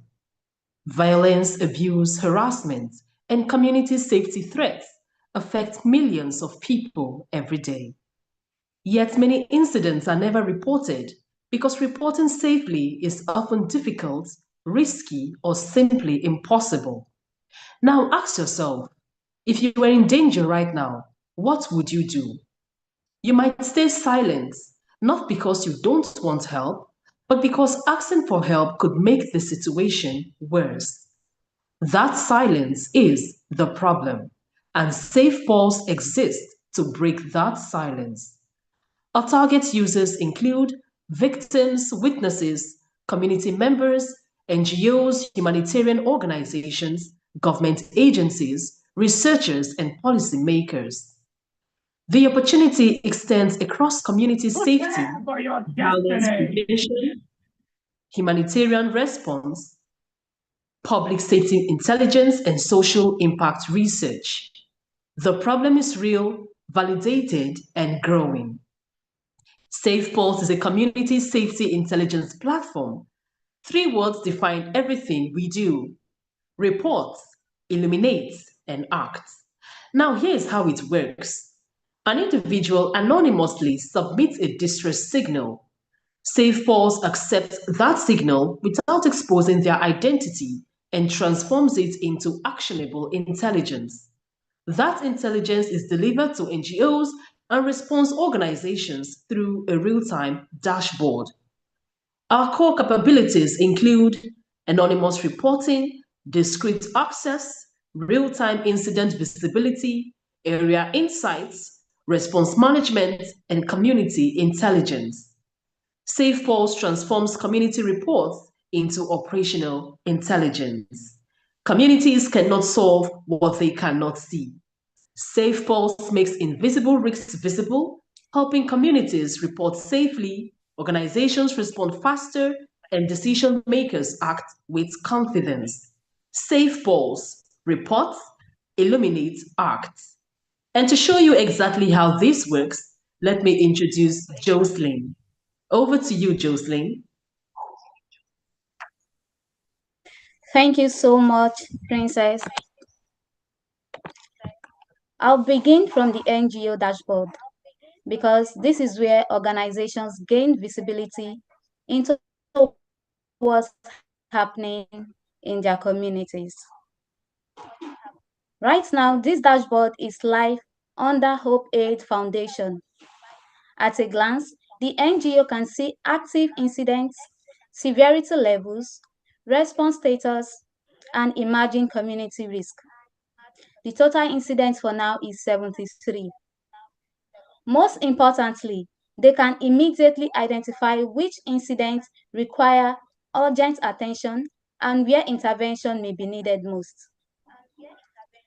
Below is the live incident feed, where new reports appear in real time.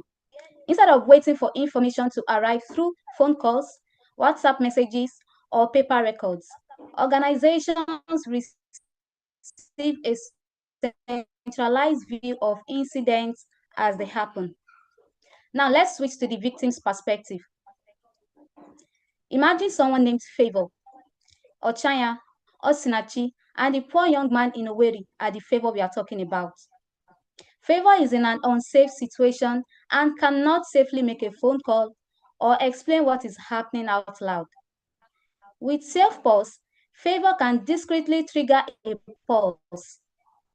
Once the alert is sent, the app immediately confirms that help has been requested and trusted contacts have been notified. The key difference is that SafePulse does not force victims to complete lengthy forms before asking for help. In a crisis, the first action is simple: send the pulse. Favor can also access support resources, emergency contacts, and trusted contact status while remaining protected through the disguise feature. Now, let's see what happens on the NGO side. The moment Favor sends the pulse, the incident appears in the NGO dashboard in real time. As you can see, the incident is now 75, from 73 to 75. What was previously invisible is now visible. The NGO can immediately review the reports, assess its severity, check location if available, and begin response coordination. Here, the NGO can see the incident details, acknowledgement status, assigned responder, and response timeline. They can assign a responder, acknowledge the case, move it to in progress, and eventually mark it as resolved. This creates a complete response workflow instead of reports getting lost across different channels. What makes SafePulse different is that every report contributes to a larger intelligence picture. Organizations are not only responding to individual incidents, they are identifying patterns, detecting hotspots, and preventing future crises. Before we close, we would like to share our next step. SafePulse is already a working prototype. To take it from a hackathon solution to a live community pilot, we are seeking $75,000 in seed funding. This funding will support SMS and USSD integration, NGO pilot deployment, security and compliance, community onboarding, and impact measurement. Our goal is to reach 10 NGO partners and 50,000 community members while validating an end-to-end response workflow for underserved communities.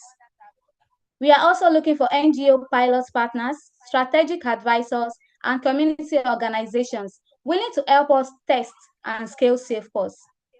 Because organizations cannot solve what they cannot see.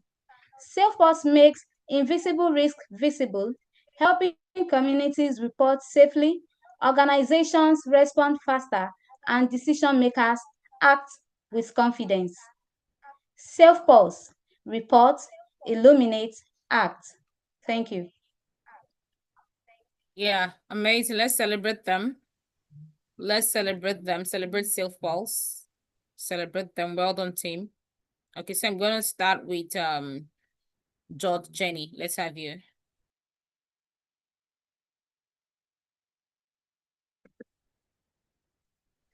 Yes, thank you. Great job. I really appreciated your brand voice throughout. It was very consistent and strong.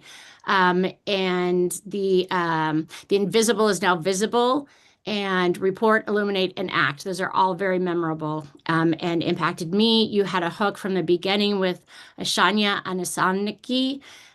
So I was hooked from the beginning. And the disguise feature, I think, is very innovative and very necessary. I don't recall really walking through the commercial aspect of it. I know you talked about the investment and how some of that dollars would be spent, but I didn't see how that would be generating the ongoing funding. And so I wanted a little bit more about the commercial aspects of it and addressing liability around false reporting and what are some safeguards in place against this being used with false reporting. Great job. Thank you. All right. Thank you, Ma. SafePulse operates as a business to customer platform. Individuals use the platform for free, while NGOs, foundations, humanitarian organizations, and government agencies subscribe to access the intelligence dashboard, incident analytics, hotspot mapping, and the response management tools. We also see a second revenue stream through aggregated and anonymized community safety data. Researchers, development organizations, and grant-funded programs can access reports and insights to support research, intervention planning, impact measurements, and funding applications. In the future, we can offer premium integrations such as the SMS alerting, USSD reporting, responder management, and advanced analytics for enterprise partners. For the false reports, we are also working with our AI ML team are still working on that. That is part of our roadmap. That is in Spring 2. Thank you, ma'am. Thank you. Right. Dr. Ian, let's have you. It was last night. I sent information for a domestic violence hotline to a friend of mine. This app is personal to me. It's so well needed, but I had so many questions. Definitely should partner with larger domestic organizations and get that support with. Was it an app that you download? I know some features that you can press 2 buttons on your phone and it automatically sends a distress signal. When I worked for the government and when I was with corporation, I would have a pendant or a bracelet that I would press if I was ever in a panic situation. And within 3 minutes, I would have emergency teams that would come and protect or secure or investigate why I pushed that button. There's so many questions I have about the application viability of this technology. And I would love to see it just explain more and understand, is it an app that's downloaded, is it built into the phone? Do you, when you're signing up or this, there was so much more that could be done. Questions I have that I can't actually go into here. We don't have enough time. But I think just revisiting how an individual get the technology, how they use it, how it's reported, who it's reported to, all that can just be made clear. And when it's reported, if it's somebody in distress, is it going to a 911 operator that can listen in quietly, that can send somebody to help? Or is it just taking a report so we know that this person is actually getting assaulted? So there, I'd love to explore that further with you, or just have you research different scenarios in which this would be applicable and how, and the different levels of engagement based on the threat level that the individual is facing. But I love this app. I think it can definitely be used in so many broad ways and can help save a lot of lives. But thank you for creating it. All right, thank you, Dr. Ian. Amazing. Damilola, 1 second. Yeah, thank you so much, Dr. Ian. I'm going to reach out to you so that we can schedule another time for the girls to represent to you and you can ask all your questions. And I'm sure they've heard all your questions anyway. So before they meet with you again, they would have, come up with solutions or answers to those feedback. Thank you so much. So ladies, I'm sure you're excited right now. Dr. Campbell is interested in your product. Amazing. So this is what we are talking about. So they showed up today. Oh, you put no see now. See, my dragging has paid off. Yo, it's because we muted them, right? If not, they would have been making noise. We muted all of you because of distractions. Yeah. So just make noise in the chat or use reactions. In the chat. Okay, Dr. Jasmine, let's have you, ma'am. Thank you so much, team. I think it's Echosort. Amazing presentation, cultivating story. It got me putting down my pen and actually listening. You understand where to play within the emotion because you're dealing with a very sensitive issue. I had to really acclimatize myself and associate myself with the journey, meaning you've identified the problem clearly. You chose very well in how you took the story to us. You gave status to say, this is what is happening at this time, at these percentages, which is amazing.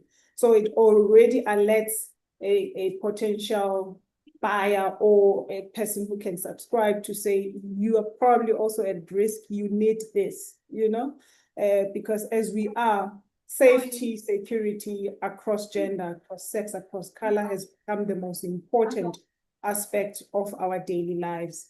You then, boom, came with the solution, which was amazing. I kept on just listening with attentively associating with the process, okay?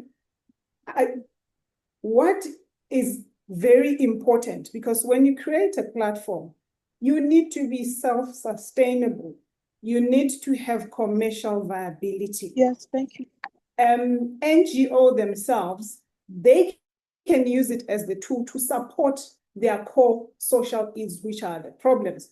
But how are you going to sustain yourself? Because it's all well and good coming up with amazing solutions, solving serious problems, social ills, but then you can't do it 6 months later because you've run out of funds. This is where the space of humanitarian is always targeted, where you're always going around seeking for finances. So that's why it's important when you come up with such great solutions, you need to also come up with great commercial sustainability. For me, then it talks to the different markets that you can tap into as a concept. at the high-end concept level in terms of the market share when it comes to security, I would pay for subscription for such an app. Because I'm already thinking, I need this. I can pay 20 rands for me to have something that I can press, like a press button if I need help. So it's now how you think beyond just your community where you are and think slightly above to say, how can we sustain ourselves so that we can have longevity? And then we can then say at the tier, at the different market shares, we can then say, the ones who can afford, please pay for this subscription. I'm paying for security wherever I am. So why shouldn't I pay for this? Okay. And then, meaning you need a marketing strategy. When you've created a product, have a market penetration strategy. It's important. We can't kill these amazing concepts, okay? So at the highest end, I can pay for it, okay? And then at the private sector, there's businesses within our communities who are making money, okay? Private sector, please support a woman course that within this community, since you're making money within this community, support this course and sponsor 100 women to have this pass. Support young boys who can have this, support disadvantaged schools. So I want the teams beyond the hackathon to think very radical when it has to come to us creating commercial value for this amazing concept, because they die in our boardrooms because we can't just think like a functional business, because we are in the business of helping humans. So we have to think like that, okay? So I loved it. And I said, why would you be seeking 75K to start something that an organization within the security space or within an economy can literally fund, to say, we are already funding 100 women to be onboarded onto the platform, give them all of these files, let them download. For me, I even forgot about the functionality. And the other greatest issue for this platform is also follow-up, because it's all well and good. We report all of these cases, they are written, people come back home, and we don't know actually what really happened. And then the abuse or the issues keep on continuing, because there's no one holding the accountability of capping it underneath. When you already reported something needs to happen, it must not recur. There must be a follow-up. So on the platform, I wanted to see the police arresting people on the platform. On the platform, I wanted to see Department of Health following up. On the platform, I wanted to see private hospitals giving it to their medical aid holders to say. So that's what I'm saying. So when you come up with such platforms, because you're also in Africa, we need to be sensitive, and we have different LSMs. You look into the landscape of your geographical area. You go into the high end. You pitch the concept at the high end, and then you then come back and get the beneficiaries of the low LSMs to benefit for a fraction of what already the high end could pay. But otherwise, I loved it. I love the story. I think Amazing. I love this. Thank you. No, I thought you said I had something to say. I didn't want to cut you there. Okay. All right. Jothio, Philos, let's have you. Hey, well done to the team. Not to, because I'm also conscious of time, just to, I think mine would be questions, and not questions to ask you to respond, but then questions for you to think through. One is that when you say, okay, people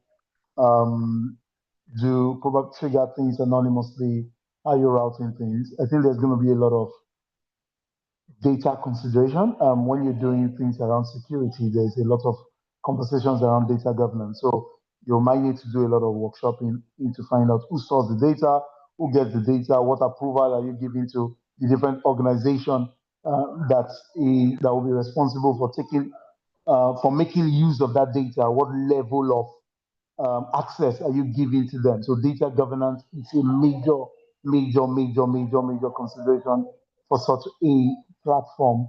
So that's something to think through.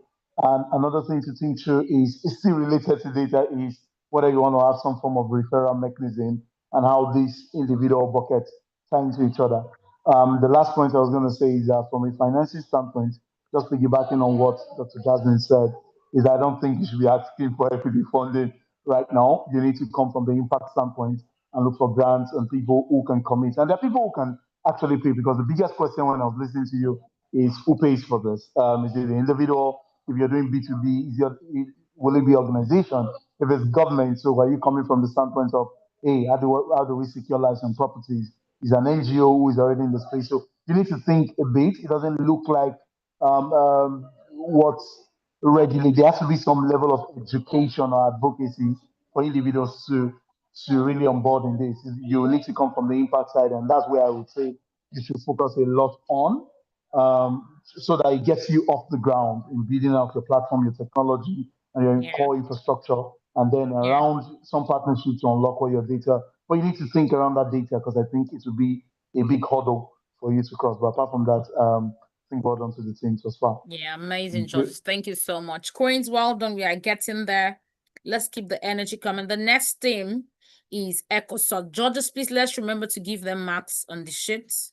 Let's remember to give them marks on the sheet. So Echosorters, your time starts. Richard, you can start your timing now. Over to you. Good afternoon. I'm Becky, and I have a question for you.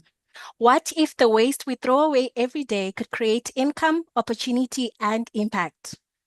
That's why we built Echosort, a multi-channel platform that connects households, collectors, and buyers to transform waste into income, opportunity, and verified impact across Lagos, supporting UN's SDG 12, responsible consumption and production, and SDG 17, partnerships for the goals. Every day, Amina throws away recyclable waste because she doesn't know it's valuable. Across town, Chinodo works hard collecting that waste, yet earns only a fraction of its true value. 2 people, 1 missed opportunity. And the numbers tell a much bigger story. Nigeria generates over 32 million tons of waste every year, yet less than 10% is formally recycled, affecting livelihoods, public health, and the environment. We didn't start with assumptions. We started with 166 user interviews. Users wanted cash rewards, reliable pickups, simple sorting guidance, and access through WhatsApp, USSD, and mobile. So we built Echosort around those needs. In doing so, we are addressing a $4 billion market opportunity starting in Lagos. Echosort is Nigeria's first education and community-powered waste intelligence platform. Households sort and earn. Collectors earn more through direct access to verified buyers. Every transaction creates trusted recycling data for EPR compliance. Today, we generate revenue through transaction fees. As we scale, buyers pay for reliable supply and brands gain access to verified ESG data. This transforms Echosort from a marketplace into a waste intelligence platform. Now let's see Echosort in action. Over to Sena for the live demo. Thank you, Becky. So I'll just walk us through how Echosort adds value to the lives of our users. So we'll start with our WhatsApp chatbot. Amina is introduced to Echosort through a community agent, and she selects her language. Okay, so we seem to be having a technical difficulty. Bear with me. Okay, so we seem to be having a technical difficulty on WhatsApp. So I'll just move on to our USSD. So this is our USSD simulator, and we'll just select one for English.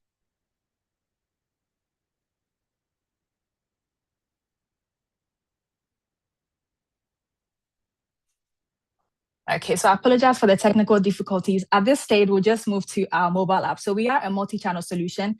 So whether you have a smartphone or not, you can use our platform across WhatsApp, USSD, and mobile app.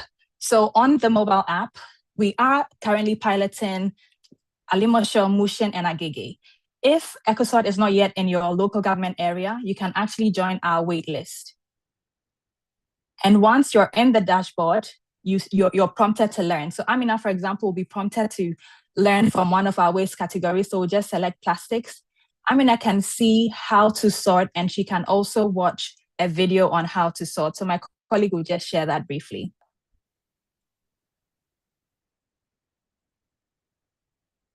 Always gather all your clean plastic bottles. Make sure to remove the caps. Give them a quick rinse, flatten the bottles to save space. Put them in a separate bag. Now they are ready for recycling. Thank you. So once our users are done learning, they can actually take a quiz. If they get an answer right or wrong, they are prompted. So we just quickly go through the quiz questions.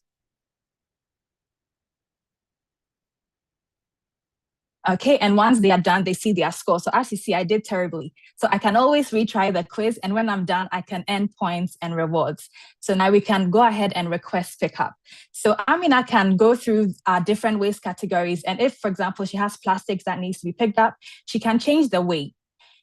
If she doesn't have a scale at home, the community agent actually shows our users how to use everyday household items to estimate their weight. Amina can adjust the weight, her address, and once everything is correct, she can confirm and request pickup. A confirmation code is generated, and Amina can give this to the collector when he arrives. Amina is able to track the collector, so as you can see, the collector is on his way, and once he arrives, she shows him the confirmation code. Amina is able to withdraw her earnings, so I'll just go to her earnings. So as she earns points, she can withdraw them. So she can redeem by airtime, OPay, or data bundles. And we'll just redeem by OPay. As you know, Echosort is a community-powered platform. And we are trying to ensure that it's not just households, but it's a community-wide behavioral change. So Amina can actually see how she's doing amongst her neighbors. So you can see she ranks 3. Okay, so now we'll just take a look at the collector side. Again, everything we've demonstrated works on USSD and WhatsApp. So for collectors, once they are in the dashboard, they can see available jobs nearby. They can accept whichever ones that are closest or that pays more. So they are working smarter and not harder. Once they've collected the waste, they can actually sell on the marketplace. So they list their waste, and they can mark it as sold once a recycling buyer has agreed on a price. So for the buyers, they see the listings by the collectors as shown here, and they can also make an offer. If for any reason demand is higher than supply, buyers can enter an amount that's higher than Echosort's platform price and send it to the collector, and the buyer's address is shared with the collector. Once the delivery is confirmed, the buyer marks this as confirmed, and the collector gets paid, and they can also view their ESG certificate for EPR compliance. So this is our Echosort admin dashboard where we track every single thing that happens across our platform. So I'd like to hand it back to Becky to conclude. Thank you, Sena. A 28-member team, 166 user interviews, one multi-channel solution. Our vision is simple. Africa's waste becomes income, opportunity, and verified impact. Starting in Lagos, scaling across Africa. We are seeking $50,000 to launch Echosort's Lagos pilot, bringing households, collectors, and buyers onto a single platform while creating verified environmental impact and a sustainable revenue model. We also seek partners whose experience, mentorship, and network can help us scale waste into income, opportunity, and impact across Africa. But this is only the beginning. We began with the question, what if the waste we throw away every day could create income, opportunity, and impact? We believe it can, for people, communities, and a Nigeria that earns from what it once threw away. Thank you for your time. All right, can we celebrate Echosort? Woo! Go Echosort! Yeah, energy is always on the high. Okay, Dr. Jasmine, let's have you first. Feedback. Yeah, I think I said the other team, the other company, I said it was Echosort. Now we're dealing with Echosort. Don't worry, I didn't give away the wrong spell marks to the wrong team. I love this. Very pivotal to the environment because it's one of the SDG goals. You've said it quite frankly, perfectly, but I still would have loved for you to go grassroots. Your presentation, I can give it a higher mark. I still wanted you to use captivating a tech, what do they say, tech lines that are associating with the community. For example, reduce, reuse, recycle. We educating. I saw that you tried to say it's a community education type of a system, and then it involves the community where collectively they work towards a goal. But what is a potential transformation thinking? Because this is what we're doing now. We need to transform people thinking that your garbage is actually money. So when you position such concept, you need to quickly get to the point without getting people thinking, I'm not going to the dustbin to make money, you know? So you need to be very creative when it comes to that. But also, all of these platforms that are developed, I want you girls to bring it into practicality. I've always thought when the reason why a lot of people are scared of innovation, especially in Africa, they think it's magic. It's not magic. There's the back end. What I didn't see is where a buyer needs to sell on the platform, somebody collects. It's not that easy. So if you create a platform where you then assist clearly with the back end and make it so seamless that it's not as a mammoth task where you say you think a person, when they click here, they're going to say, okay, how many tins, who weighed what, where, how many kgs? And then somebody's getting paid through either data or whatever the case may be. I see it for the presentation purposes, but I wanted to see it for the functional purpose, where it really solves real-time problems at the level at which entry and capacity and where communities can easily accept it without rejecting it. You know what I mean? Otherwise, I love the presentation. Thank you, George. I loved it. Thank you. All right, thank you, George. Dr. Ian, let's have you.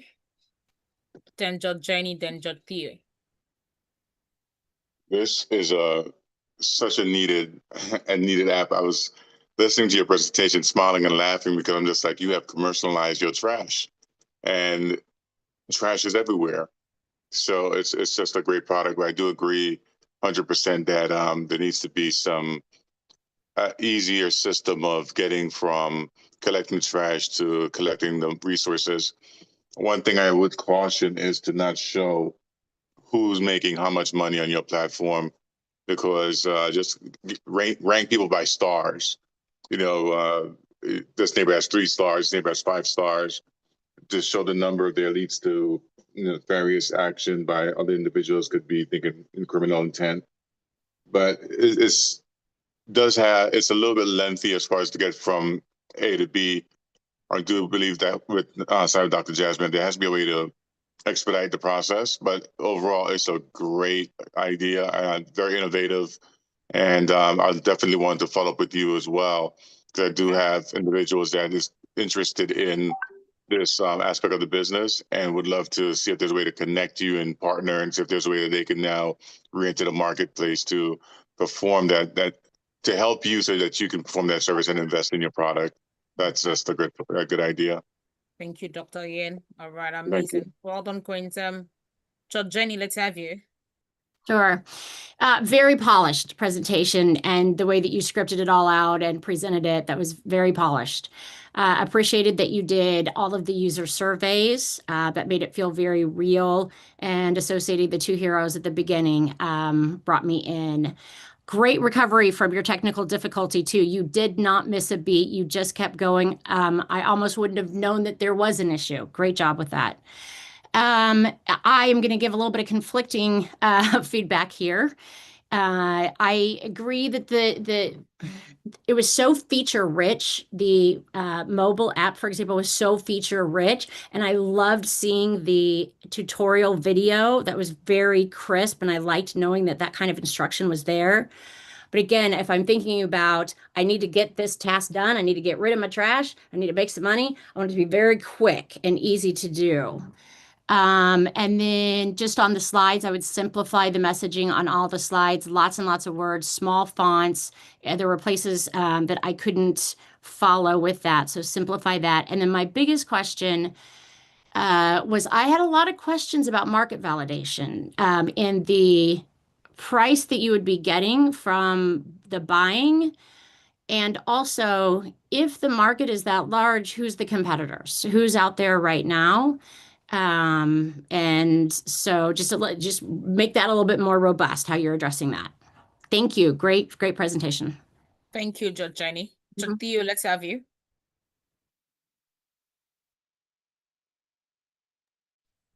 Hi, can you hear me? Just confirming that everyone can hear me. Okay, yeah. So thanks. Well done to the team. In fact, I think I'll begin with where the coach, I think his journey stops around competition. Yeah, there are people who have actually started it. I was just telling someone on the side that I think I have a couple of friends who started this in the year 2022. I need to find out where they are now, though. It was something uniquely interesting. So, yes, there is some commercial value.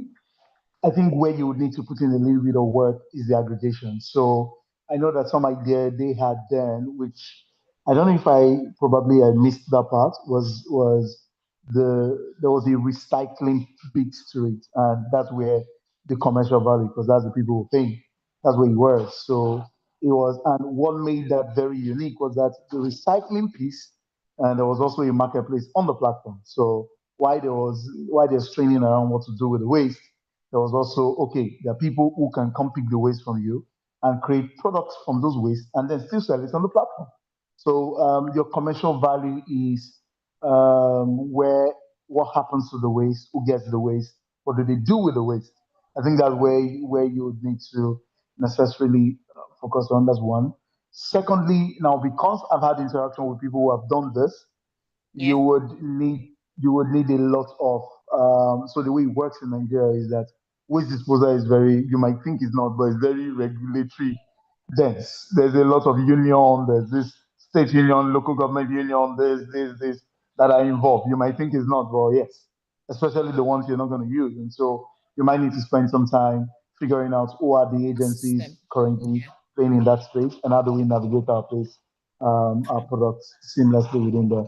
I think when you solve those two parts, you're on the path to success already. So well done.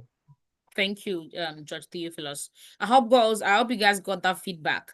So well done. Please celebrate Echosort. Here you go. So now we have the next thing, Sinoa AI. We have Sinoa AI now. Please, Sinoa AI, your time starts.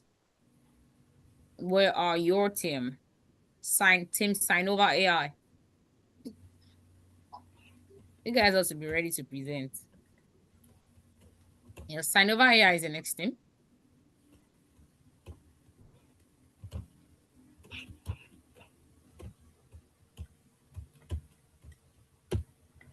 Nika, you guys' time is going. Can you see my screen?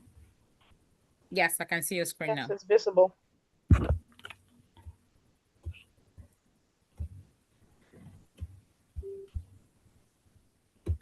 We stop sharing. Meet Bosinde. You can't see my screen. Again, yes, it has stopped showing.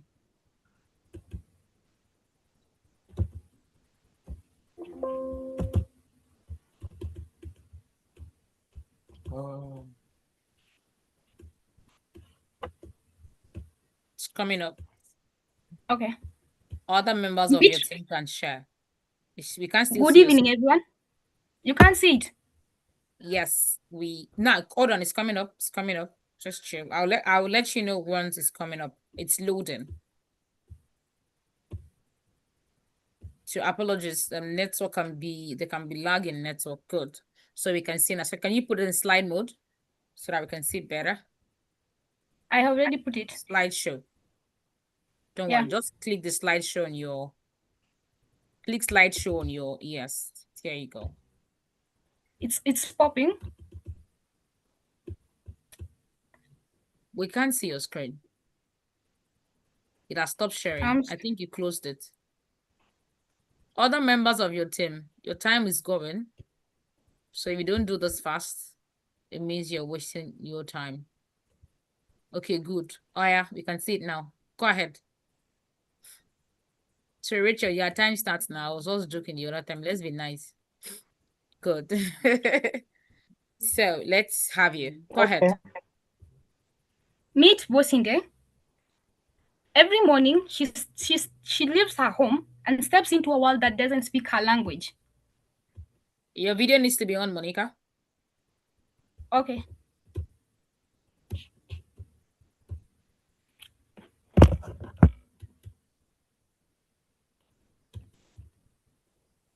Meet Bosinde. Every morning, she steps into a world that doesn't speak her language. At schools, teachers struggle to understand her. At hospitals, communication becomes difficult.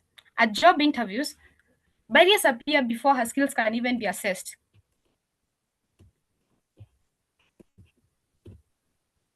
Bosinde has a voice. People just don't understand it. And there are millions of people with like Bosinde. The problem isn't deafness. The problem is the communication gap. That's why we built Sinoa AI, an AI-powered sign language communication platform that enables real-time conversation. Our platform offers 4 different solutions. The first one is text to sign, sign to text, and an AI-powered sign language interpreter for live conversation. Whether in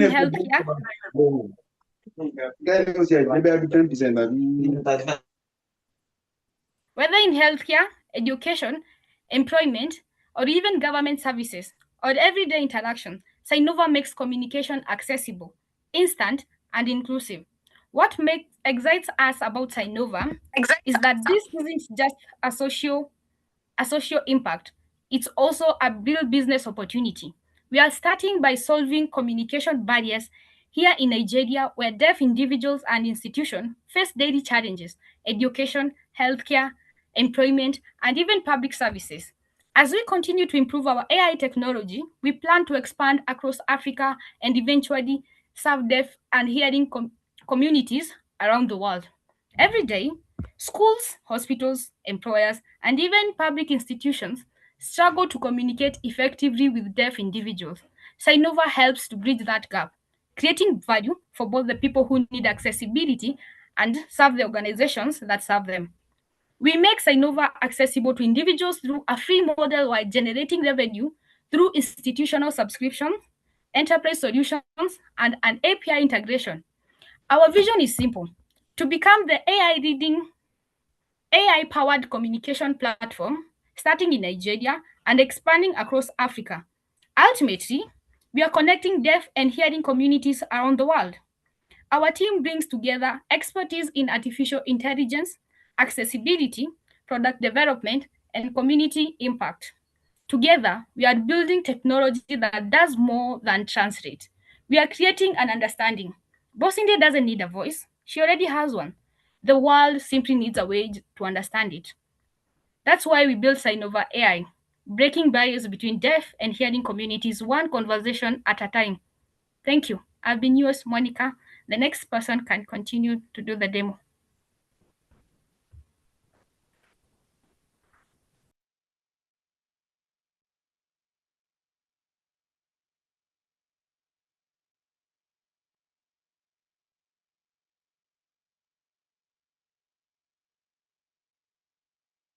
You're muted. Good evening, everyone. Can you all see my screen?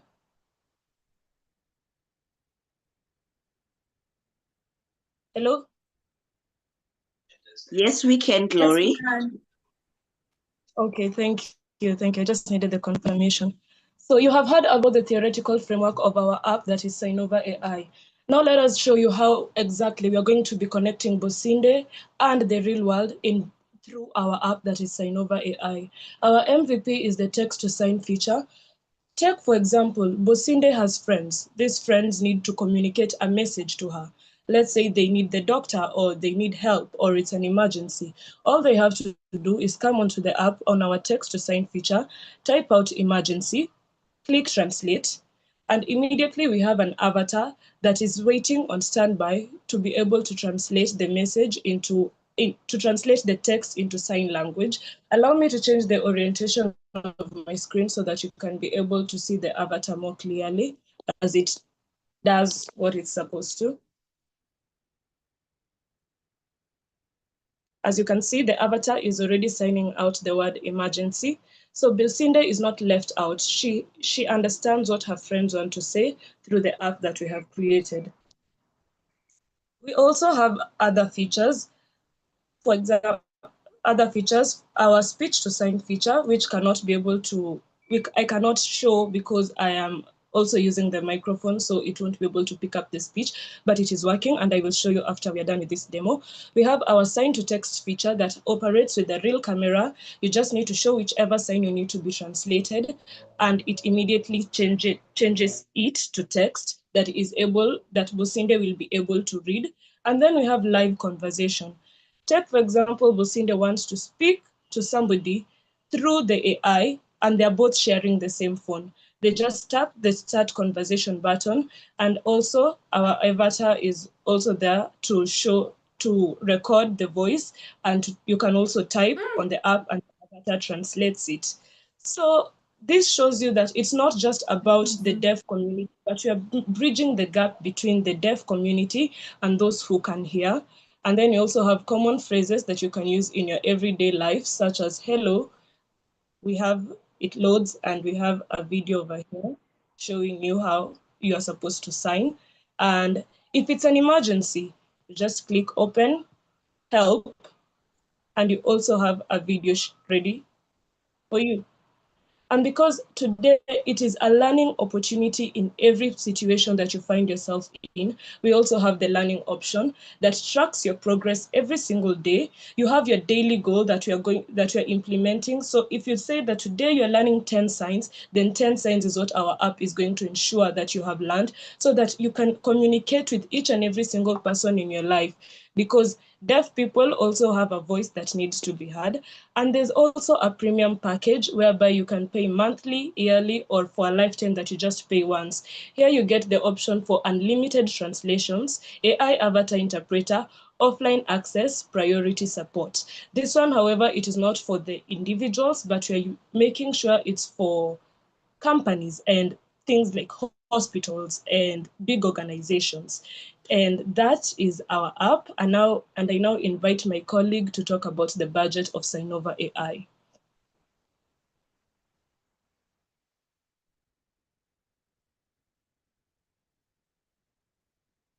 Time up. Is your time up, Rachel? Yes. My screen. Oh, time's up. Okay, no problem. Run Thank you us, so run much. us through. Okay, so I'll be looking at the funding angle. So for both days, dream to become a reality, we are seeking for the sum of $67,000, of which 68.8% will be used to cover the technology and infrastructure aspect, which includes the cloud hosting, computer vision and machine language model hosting, and 6.7% will be used to cover the operation and productivity tools such as the ClickUp, Figma Professional, and GitHub team. 16.2% will be used to cover the AI avatar and sound animation that you see in the app that Glory just showed us, which will include the 3D avatar design and rigging and procedural animation software license, while 21.3% will be used to cover the branding and marketing cost aspects, such as the paid digital ads, to give the product the needed visibility in it for us to attract the users. So we believe this fund will enable us to serve thousands of users and partners, and also help us to significantly reduce communication barriers for deaf and hard of hearing individuals across Africa. Thank you so much. Well done. All right, let's celebrate Sinoa AI. Let's celebrate them. Jenny, let's have you. So feedback for them. Please let's remember to keep the marks in the sheet as well. We have like 2 teams to go. So over to you, Jenny. All right, great. Great product idea. I think that I'm in awe and think it is such a great use of our current technology and AI, and all of the feature richness was very impressive to me. The quick actions, the avatar with the demo of the signing, the common phrases, the emergency. And then the lessons, it just kind of like, it just kept going. And wait, there's more. And I was thrilled to see all of that. And I'm excited about the product itself. I did not know what your funding ask was. I couldn't read the slide. And I know you were rushed at the end. But overall, I think just the practicing and proofreading the first few slides, there was some text running off slides. Inconsistency in fonts and such that just made me question quality control for the product as well. So give yourself enough time to polish that up before you put it in front of your investors. And then I wonder about the market opportunity again here, and a kind of a SWOT analysis, because this is so, I was like, yes, we need this. And I just wondered what else was already out there, and to address that. Yeah, okay, great job. Very cool product. Dr. Shiny. Just Theophilus, let's have you. Let's remember to award them marks, okay? Oh, great. I think a certain level of thinking through, certain level of niche-based product like this requires a lot of work, especially from the commercial angle, because you need to appeal to the goodwill of, so that you have to drive this from the NGO side, and you have to appeal to the goodwill of organizations from a CSR standpoint. It also looks like there's some B2G elements here, which I see. And for you to do B2G, you would need to really sit down to ensure that your product, some level of it is scalable. And so, yeah, those are the two areas I see based off of the uniqueness of it. So in terms of, I'm looking at your like call it customer segment now, yeah, there's some B2B elements because governments, especially certain areas, would really want to do something for marginalized group, for areas where, okay, this can add. And then B2B, and then some B2B elements. I might need to look at it again. The B2C element is not very strong. I don't see how much, especially from a commercial standpoint. Apologies for the noise. From the impact standpoint, of course, it's clear it's required, especially as you scale to the area of AI. I'm just looking at the commercials, and it's something you need to do a lot of workshop involved. Yeah, but we can do that. We can take that offline, probably set another session to just look into the minute details in there, and we can provide very granular detailed feedback for those elements. But well done to the team. All right, and so I'll schedule a meeting with you. All right then.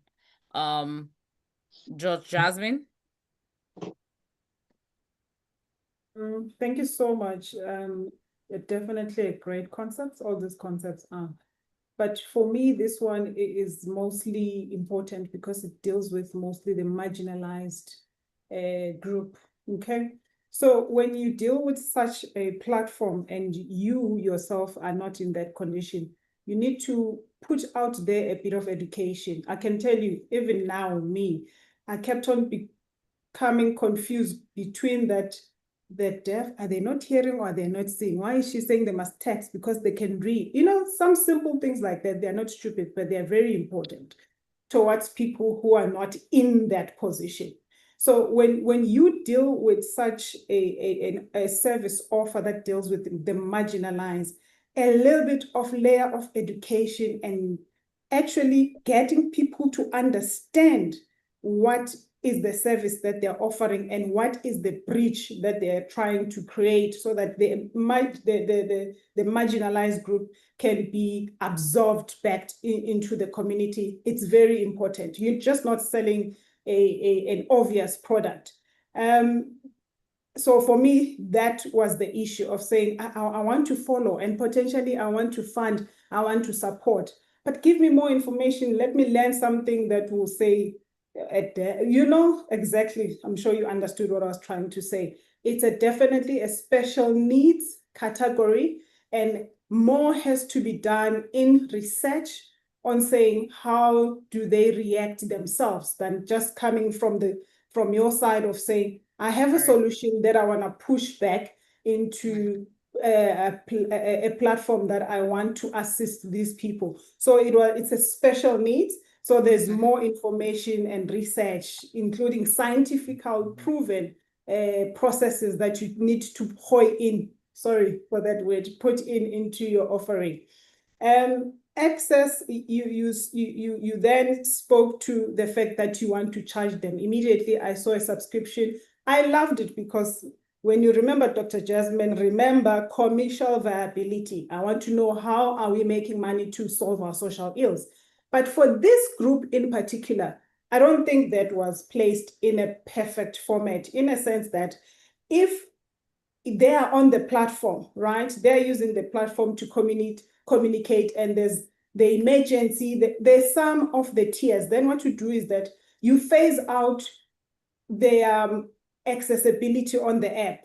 They speak frequently. You can't charge me for sending one sign almost every time, then I must be there. Maybe you can say for general, hi, hello, bye, I'm here, let it be free. But then for the ones who are frequently communicating and maybe then let's get them into the subscription, because chances are those are the working ones, those have access to the economy, those are the eloquent ones, they want to exercise more of whatever that they want to take out there, okay? So that for me, commercial viability was like, I wanted you to give them more because they need to socially be acclimatized within the community. They need to be interacting more. They need to have their own social platform where they feel safe. They're not going to be judged. Mostly because it's a special program, I wanted you to put in the platform where they are interacting with well-able people so that they don't feel they're special. But otherwise, brilliant concept. Thank you. Amazing. Thank you for that feedback, to Jasmine. Finally, Dr. Ian, let's have you. Definitely a great concept. I'm supporting what was just said. I want to, I think $4.99, I'm not sure if that's a realistic subscription across the board, whether it's $4.99 in the US, $1.99 in East Africa, 75 cents in North. So I think that is a question about the subscription that I would have a question about. The other thing too, just for my own edification, I just don't know whether or not sign language is universal, whether or not if I do a sign, does that translate the same way in French? Does it translate the same way in Igbo? Does it translate the same way in Spanish? I don't know if that is was explored, or if that's something that need to be kind of refined. But overall, I think the concept is absolutely fantastic. You guys did a great job, and congrats. I'm very interested in seeing where this goes. Amazing. Thank you, Dr. Ian. So I see some of our coaches. I see Coach Afiz. I see you. Let's celebrate Coach Afiz. I saw him in the chat. Just a few. Hi, Coach Afiz. Good afternoon from my end. Trust you're doing good. Good to have you. Amazing. So we have Craftonia and finally to Africa. Thank you, our judges. We know that's taking a while, and keep feeling the shit. Craftonia, over to you. Team, then final team is going to be Tour Africa. So this is the last two. Craftonia, Tour Africa. Then we'll go to the breakout room to collate the results. Okay, so your screen is just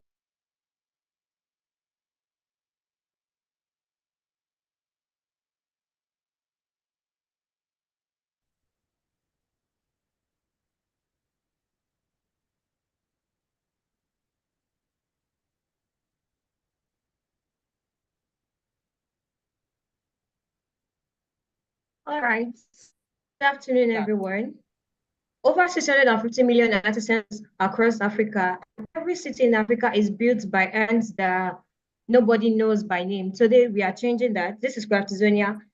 It is an app that empowers African artisans through digital visibility. And this is Ahmed that spent 5 years crafting in Lagos. He's exceptional at what he does, but every week he waits for his phone to ring. No profile, no way for a new customer to reach him. He relies on word of mouth. And when work dries up, he cannot reach out to customers. Craftonia was built for Ahmed and millions like him. These are the crises for African artisans and customers. For artisans, there are no visibility, unstable income, no digital presence, and no structural opportunities. For customers, they have safety concern and trust issue, poor workmanship. And these are our solution. As an Afrocentric platform that led the work of artisans for themselves, their CV or technical qualifications, we are providing a visual portfolio that is the creation and image upload of their work, including timestamps and detailed job description. We are creating a before and after proof of work. That is the raw material versus finished product. Then we have search and discovery for clients to find artisan by skill, trade, location in seconds with no referral needed. And we have rigorous multi-factor verification, phone number, email, profile photo, national ID card, trade certification, and BVN. Why Craftonia now? We have over 650 million smartphone users, youth vocational growth, 50 million artisans in Nigeria, government digital push, and we have construction boom. The infrastructure is here, the trust is growing, and the window is open. And this is how do we stand out? These are the features that our competitors do not offer. We stand out with our before and after digital proof of work, mobile money, professional identity, in-app messaging. We are focused in Africa. We also have our skill development hub. Our research inside has said it all. What assistant and our clients told us, and we have built in response. 85% of clients prioritize trust and proof of work. 72% of assistants have zero digital presence. 67% of clients abandon hiring, no reviews. And we have our target market and geography. Our primary targets are the artisans, the carpenters in your house, the tailors, the welders, smartphone users with basic internet access, seeking consistent income and professional credibility. For the secondary clients, we have individual household needing home repairs, NGOs and development organizations, real estate and construction firms. Then our geography is in 4 countries. We have in Lagos, in Kampala, in Kenya, we have in Uganda, and we have also in Ghana. And we have our revenue model. It is not a single bed business. We have multiple revenue streams from day one. We have our premium plus premium there. We have our commission. That's all our commission on all our booking via mobile money. We have our escrow payments. We have our business enterprise package. It comprises of our verified monthly featured and listing and post. Then these are our impact metrics. We have our economic metrics and market impact metrics and safety impact metrics. Then we are partnering with, we have our payment partners, our logistic partners, our training partners, verification partners, community partners, and technology partners. And these are our roadmap are in 5 phases. Then this is our ask for proceed route. We are seeking $200. 40% is going for product development. 30% is going for market expansion, 30% for team growth, 10% for team growth. Yes, join us in building Africa's largest artisan marketplace. Thank you. And these are the amazing team that we have. So I'll be sharing the screen for the demo now. Somewhere. Save.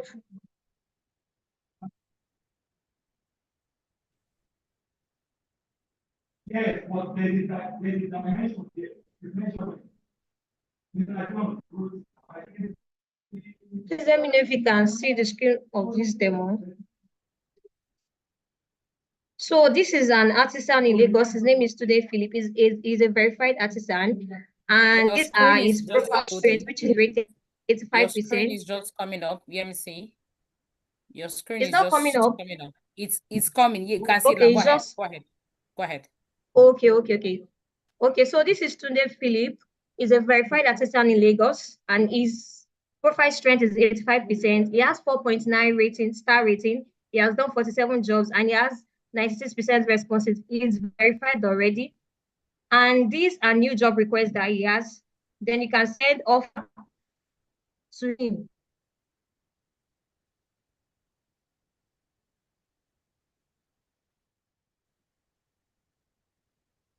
Okay. So let me do the wallet to. So this is the wallet of an artisan. So we are We'll be making use of the escrow payment app. These are the history of the artisans, and he can also withdraw into his account also.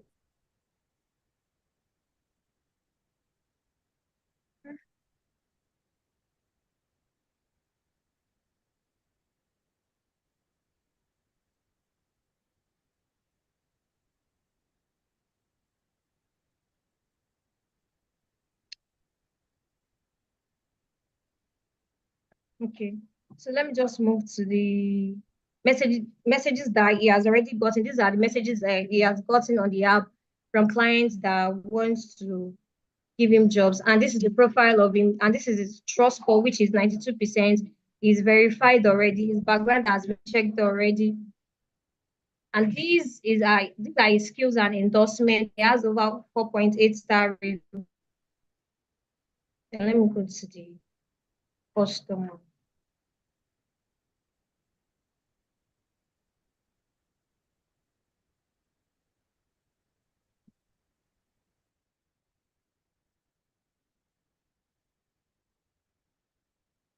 So you can also log in as a customer. You can search artisans and you get responses within few seconds.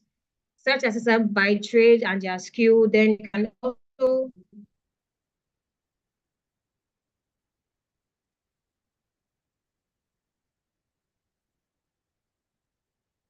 track their job also to see how far they are done with your job. This is at the AM, you can track their job for job completion to know how far they are doing on your job. Then if it is done, you can mark it as done. Then you give them the review and submit the review. Thank you.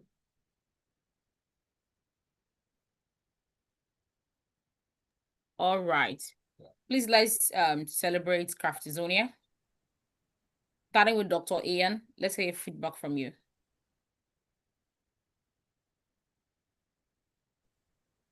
It looked like it was a combination of TaskRabbit meets Fiverr, and they got together and had a child. I like the concept. There's a lot of individuals who don't have a platform to put their skills out. There's a lot of handy persons. I think it's a very useful app. Unfortunately, I couldn't hear all the functionalities and learn about all the features that it had, but it seemed like it would be a very useful product. And you know, I guess there's the functionality questions would be, and the ease of use. This was a challenge, and I would like to learn more about that and see how an individual would go from producing something, getting on the app, and how do they market promote? Do they have their own QR code and private link? Are they marketing, promoting themselves? Like, just to figure out now they're on the app, how do you get to them? How do they promote themselves? Is it used like their own personal commercialized site for marketing, for taking revenue? So just a lot of questions I didn't get the chance to really hear while they were doing the presentation because of connection or signal or what have you. So, but overall, very, very nicely done. Thank you, Dr. Ian. Let's have you, Dr. Jenny. So as a consumer, this app would be useful to me. I don't know how to read technical credibility into people's postings places, but I can look at what they've done and know that it's what I like. So I would use this. Great app. Very useful. As a visual learner, your slides were amazing. The use of white space, the way that you laid them out, the visual consistency, spot on. There's a couple places you could have polished and proofread, but overall it was just really clean, good layout that I could follow. And then you had the slide with the team. Thank you. And your revenue model, that slide really impacted me. The UI on the phone, I longed for that kind of simplicity and that same use of white space and ability to just really understand what was meant by the screens that we were looking for. They were pretty crowded. So I'd simplify that. And the real estate on a phone is so very important.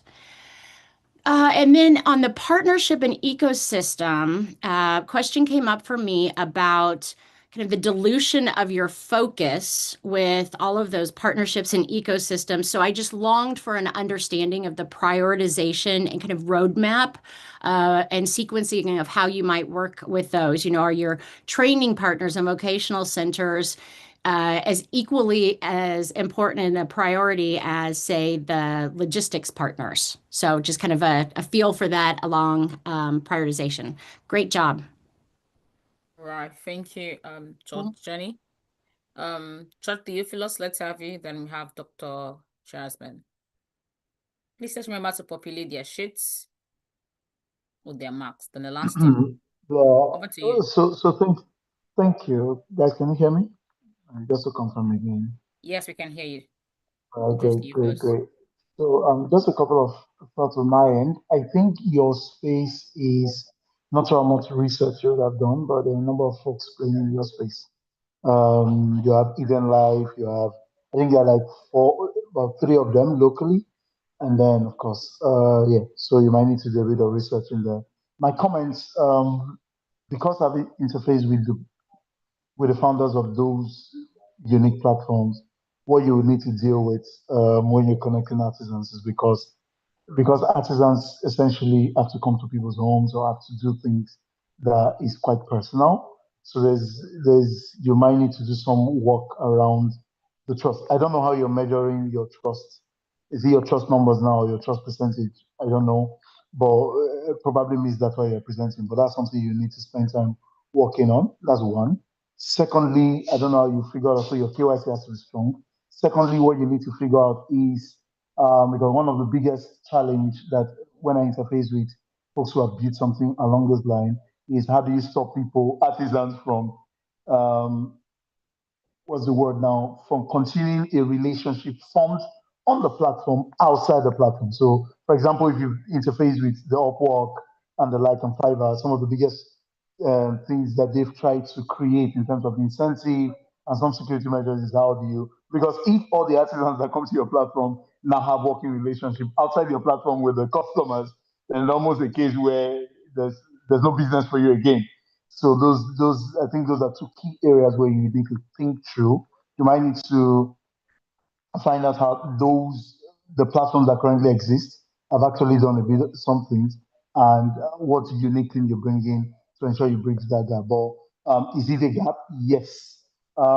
Just to give you insight into a market that you might not be looking. I don't think I heard it. You might also be looking at your diaspora market, because those are people who essentially want to use agency services or want to use some of this platform to do those connections. So, for example, I am outside. When I say diaspora, not just diaspora outside the country, but also people who do not live with their parents, who do not live with their siblings, who do not. And then I have a home, and I need to ensure that people are.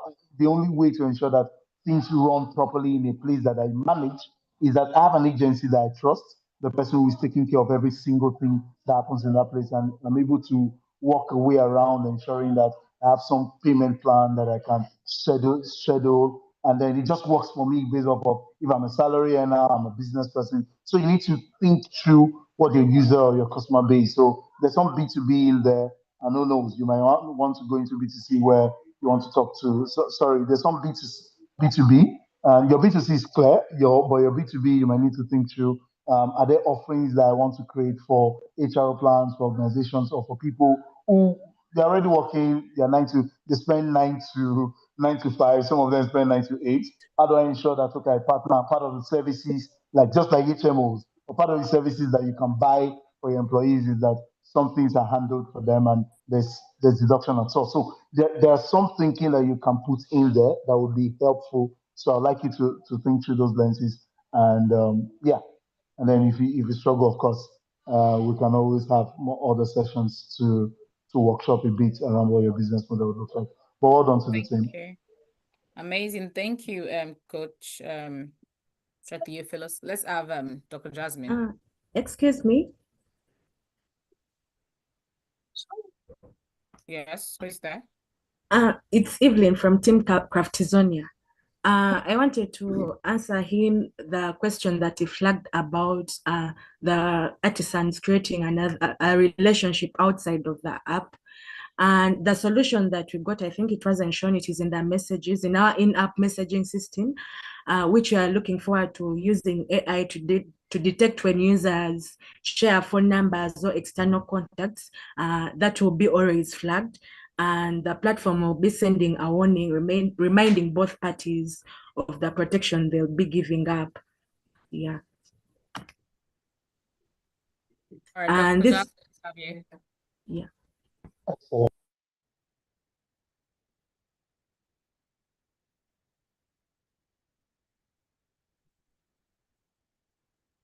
Yeah, go ahead, Dr. Jasmine. Let's have your Oh, feedback. yes, okay. I read Craft Zone. I was expecting much more from the presentation point of view, but it came through because the information was there. Thank you for that. But when you speak to craft, we need to inspire creativity. We need to retain ownership. That's why everybody keeps on doing, China keeps on saying made in China. They want to put themselves out there so that they are settling the market in terms of what is it they want to do. I didn't see the competitive advantage on what you're offering on the platform. Yes, artisans are there, but what is it that is special that they are offering to the market? How are we sort of packaging them that they are inspiring? I can see that there is different ratings. People who purchase arts or wants to interact with such people, they want to see your work of art, right? So I would have loved to see more on the platform, previous work that has been done, more pictures. Tell me a bit of the story. Tell me what inspired you to be an artisan, whether it's the fact that you're coming from grassroots and you're trying to emancipate yourself into the industry of being an artisan to create amazing arts and craft. Africa is rich of originality when it comes to inspiring the crafts, and we do it with our hands, and we even do it better than other nations. It's just that we are not organized better. So such platforms, for me, it would be to showcase how we can position ourselves at the highest level, meaning we are now organized into a platform. We are confidently vouching for safety, vouching for a platform where they can trade, but also we can showcase that we are just not doing it. We are doing it to build the industry. But otherwise, that was a great concept to put all the artists in one platform so that you can then, instead of creating more business, you create probably jobs. So that's the other part. I think the previous judge, Theo, did touch on it to say that he didn't know whether you're trying to inspire more the B2B or just individual to individual type of sales and so forth. But otherwise, it was a good presentation. Thank you. Amazing. Thank you, Dr. Jasmine. Well done, Team Craftonia. This is the last team, Georges, and it's been a stretch. So let's have to Africa. So Africa, that's the last team for today. And then we go to the breakout room to collate their results. Then we come back to announce it. Okay. Nicole, I hope you're getting ready. So let's put their scores on the sheet. Georges, don't let us forget. To Africa, fantastic. We can see your screen now. So go ahead. The time starts now. Over to you, Rachel. Imagine planning your dream trip to Lagos and finding the perfect drumming class, only to show up and realize the guide does not exist. My name is Kosi, and I'll be presenting Tour Africa with my team. Meet Amara, my friend. Amara is a Nigerian American returning home after years abroad. Now she wants more than a hotel. She wants authentic African experiences. She wants to listen to folk tales, local food, live music, drumming classes, cultural tours, and adventures. She searches online but finds outdated blogs, hidden tour operators, unreliable guides, and fake reviews. Now, after hours of research, she still can't trust who she's booking with. Frustrated, she gives up on planning her trip. Now, not because Africa lacks incredible experiences, but because she can't trust how to find them. That's the reality for thousands of travelers who want to experience Africa, but don't know who to trust. Now, that's why we built Tour Africa. Tour Africa is a trusted marketplace where travelers can discover, book verified local experiences across Africa.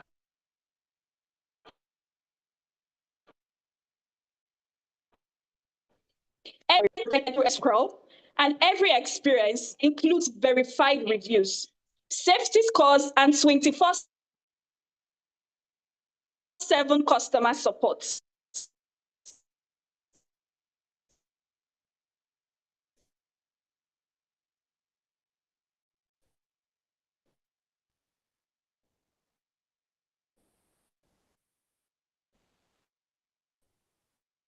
It's a full tour, expense, and charges at the center of every booking. Now we are building a growing network of authentic experiences and verified across Nigeria and Ghana. Our business model is simple. We earn a commission on every booking while offering premium listing for operators. African tourism industry represents $1 billion plus market opportunity. We are building the platform that makes discovering the continent simple, safe, and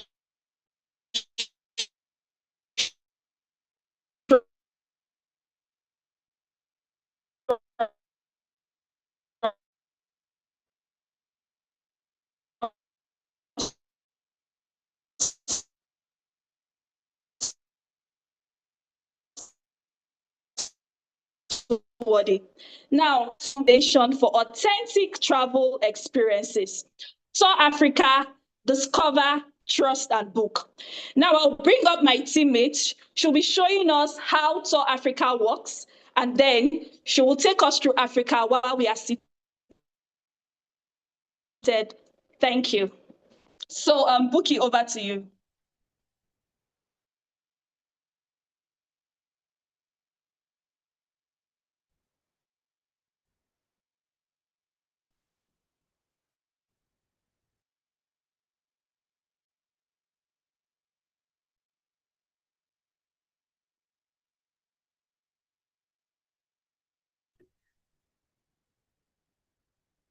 Yeah, I'm trying to share my screen.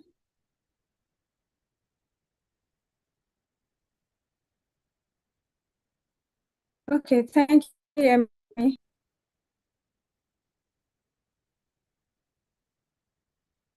Hello. We can hear you. Go ahead. Yes, we can hear Okay, you. Go thank you, ahead. Ma. Okay, thank you, Ma. Okay, this is Tour Africa. I am excited to present Tour Africa to you, a platform built to solve a real problem. Do you actually know that booking African tours is still incredibly hard, risky, and fragmented? Tour travelers struggle to find trusted operators. Also, tour operators struggle to reach global customers. I would like to tell you that Tour African bridges that gap. This is one platform, two sides, zero stress. Imagine Imagine Amara trying to explore African but overwhelmed with different options. She's probably spending hours on Google, sending mails to different operators she can't even verify, wire money and transfer and hoping for the best, having no protection if things eventually go wrong. While on the other side, local tour operators who are running incredibly businesses but have no easy way to showcase their tour, manage booking, and accept secure payment from international travelers.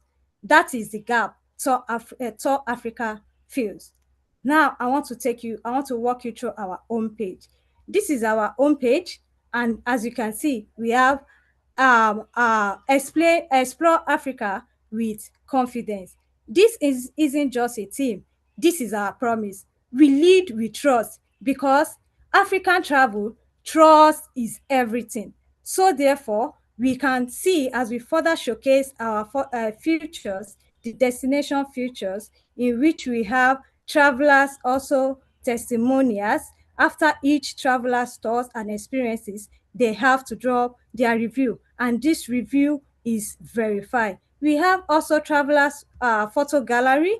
Also, then I would like to show you that under the experiences, tour experiences, we have a curated category, category where each travelers can choose not just by location, but they can choose within their interest. So one of our features, which is the most important features in which we build on this platform, is our trust and safety. And here it is. Here is where Tour Africa really stand out. We have review system where verified travelers rate their trips across multiple dimensions.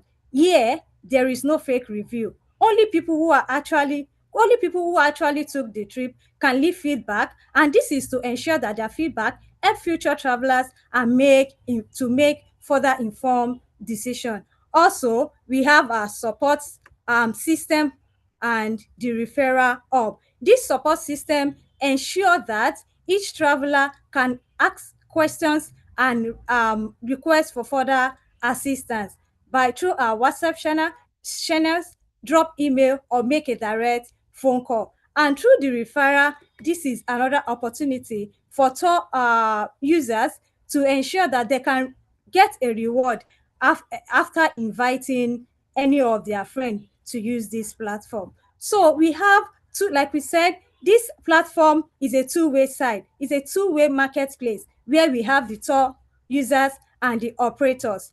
So we can sign in as an operator, and also we can start as a user. And we can sign in as a tour user, and we can also sign in as a tour operator. So after being signed in as an operator, you get verified. And this is to ensure that each operator are able to meet up with their global customer. And at each of their review,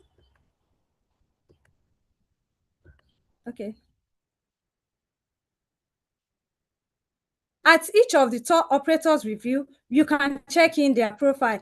Their profile, they are able to show what they offer through what the category in which they offer the services, and their top attractions. Also, they offer it on their page, which each tour users can check before they book a trip. Also, this is the operator's profile. This is the operator's page, where also the operators will be able to check their total booking, total earnings. And while we talk about the users, this user aspect is where we have Amara being able to check our upcoming trips, country visited, the safe destination, and the review written by each of our trips or experiences. So our platform, and one other feature I would like to mention that we are also proud of is our travel requirement hub, where you have tour users being able to check the visa requirements, the health and vaccine, travel document, and insurance. We are not just another booking site. We are here to build Africa infrastructure. We are here to build a trust infrastructure for African tourism. Thank you. All right. Well done. Is that all from your presentation? Is that where you guys are stopping? Is the first speaker coming back? All right. So let's give it to Tour Africa. Well done. I saw that Dr. Jasmine smiling, so I'll start with her. So let's have your feedback, Dr. Jasmine. Goodness. Okay, great presentation, Tour Africa, much needed. Okay. The industry is very regulated, unfortunately for us, because we're dealing with issues of tourism, welcoming different visitors from different countries. So if you are such a platform that will take on such a great responsibility, then a great affiliation and a seal of approval for you would be much needed, okay? For comfort of travelers, and also for just comfort also on being responsible for a custodian of each and every destination. For me, when I always look into such platform, I'm obviously always looking for safety, looking for quite a number of things. What I would have loved for an African girl, me and you, to have created is a platform to offer an African experience that is just not ordinary, like any other platform would offer. So that will allow a traveler who has a certain need of experiencing a destination would say, okay, I'll go for this, even if they are not verified at an international level. Also, still promising the safety and the comfortability of the traveler, okay? Because if we're going to try and compete with all of these other high-end traveling options, we might find ourselves not penetrating the market so easily because there's a lot of red tape. Otherwise, amazing concept. Well done. Thank you, Dr. Jasmine. So let's have Dr. Jenny. Yeah. All right. Got complicated feedback for you. So this is a very crowded market, right? There's a lot of travel websites and such, and I don't like any of them. I have not yet found the one that works for me. So much so that my last international travel, I booked all through a travel agent because they knew the things that were happening in the geography that I was not familiar with, and I appreciated feeling taken care of, and that I didn't know for sure what questions to ask. You're focusing on the safety and credibility. My last trip was to Mexico right when there was some unrest, and I'm looking at a map trying to figure out, like, am I close to the danger zone or not? So that's a feature that might be really good too. I mean, in my town, we have safer neighborhoods than others. So like some kind of way to understand the local terrain, and am I getting a hotel in a place that's going to require me to do something that's not safe?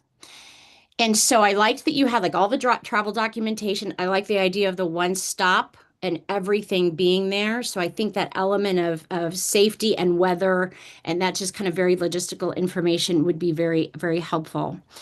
Again, with a very crowded market, I think you were talking about the credibility from the beginning, and I kept waiting for somebody's official stamp of approval. Like I used to work for Kansas City Convention and Visitors Bureau, and we put our approval on something, and people trusted that rather than somebody else. And this looked like, if you wanted to be an operator on the site, you could be, what is the vetting process, et cetera. And then safety metrics. The other one thing about the travel agent that I think would be a potential feature for you all is the questions that she asked really helped to narrow down what the recommendations were. And so, like I said, we like adventures and doing things, but not in like a hiking and sporty kind of way, right? And that like very specificity in our answers, she was able to match us with some really great stuff. So I really appreciated that. Good presentation. Thank you. All right. So let's have Judge Theophilus. Then we'll have Dr. Ian. So hi everyone. Yeah, I was just looking through. I think my biggest first of all, well done to the team.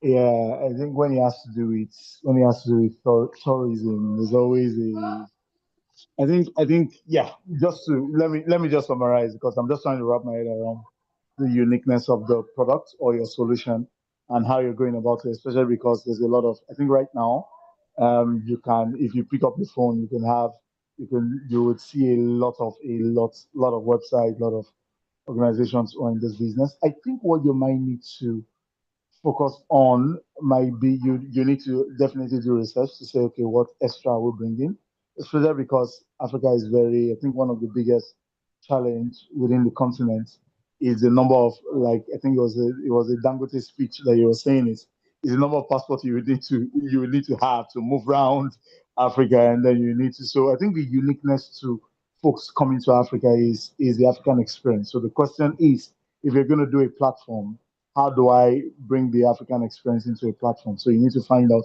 So there's a lot of user data. So for flights, somebody's taking care of flight. That's why when you look at that market, it's a bit fragmented. Some people are trying to sell you a travel package. Some people are trying to sell you flight details. Some people are trying to sell you how to book hotels. So you might need to think, okay, when people come to Africa, because it's Afrocentric tourism, what do they come to Africa to essentially do? Is it to see places? Is it to interface with the culture? Is it to buy products? Is it to what do they get? And then you want to now think through, is there a way to have them immerse themselves into that without necessarily, in some cases, without necessarily traveling, especially at the beginning?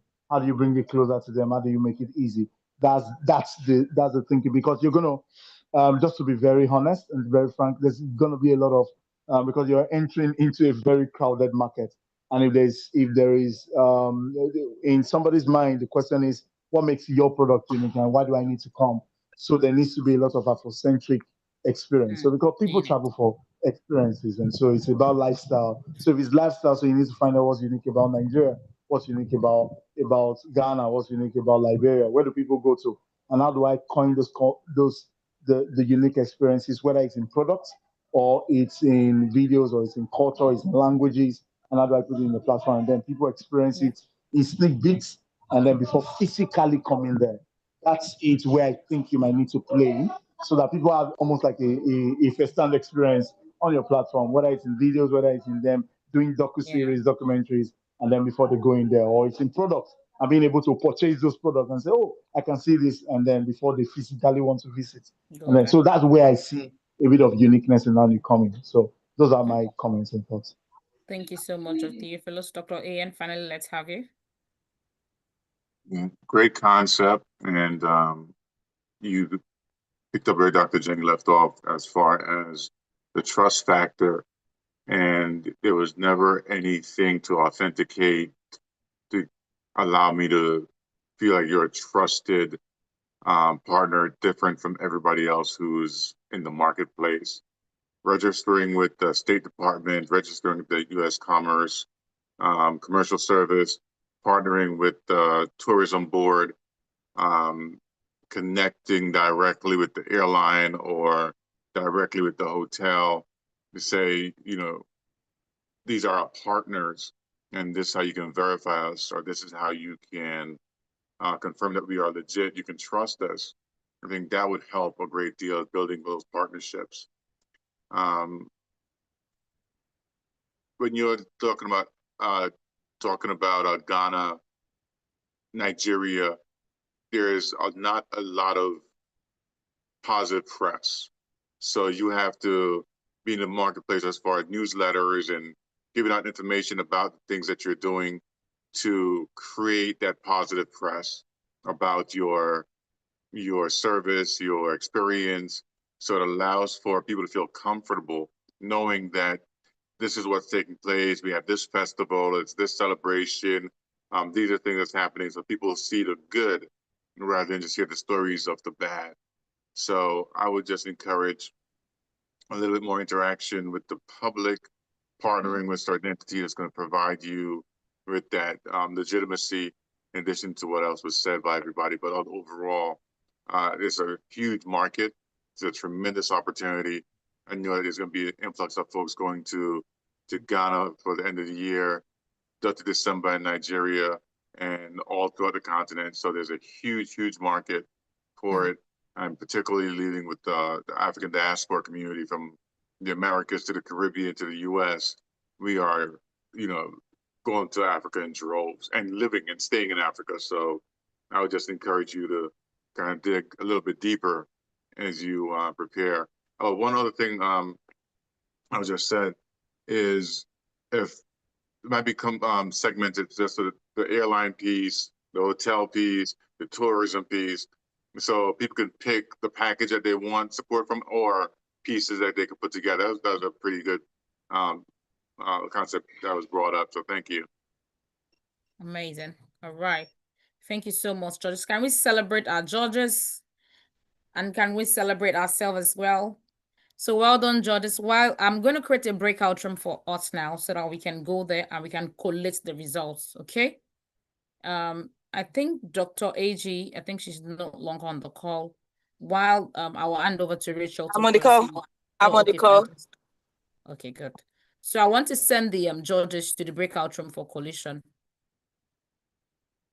so that we can decide there. That's all right to do, or do you still want them to stay back? No, that's fine. Yeah, the girls can't wait to get the results. Yes, So all right then. So this is the most important moment of today. So all right then. So I'm creating a breakout room now. Now assign us to it. So let me just assign. Okay. Okay. All right. So over to you, Rachel. You can continue. Okay, all right. Thank you so much, Dami. A wonderful, please let's show reaction. Clap our hands together for every team who has presented today. It's not easy. Please let's show them love. Lovely. That's so lovely to see. This is so lovely to see. This is something that this takes a lot of effort and time, and a wonder.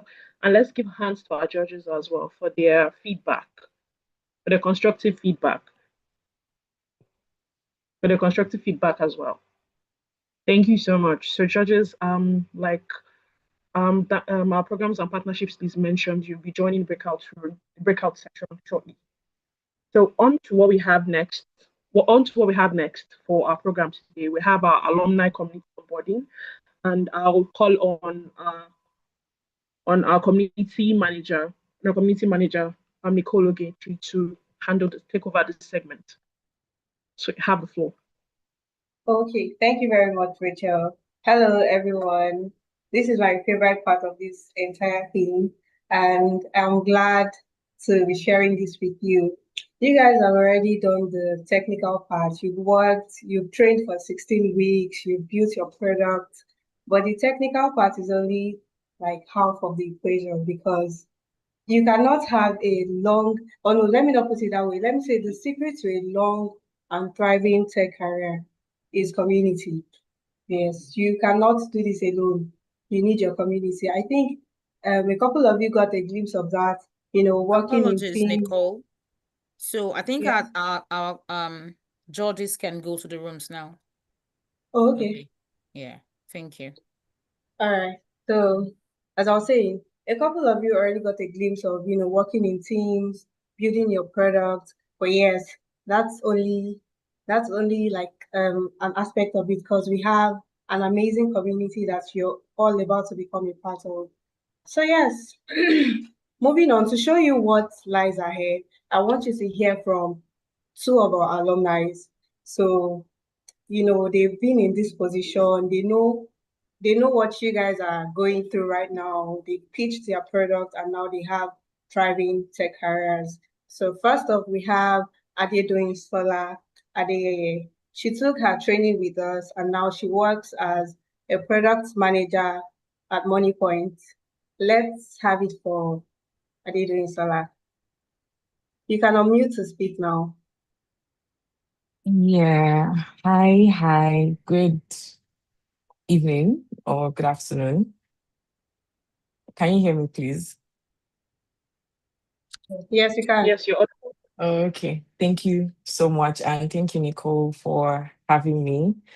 Should I say it's a full circle moment, because the last time I was in it was physical then, by the way, but the last time I was in a hackathon like this presenting was how many years ago? That was like, I think it's 2021. So it's been a long time coming.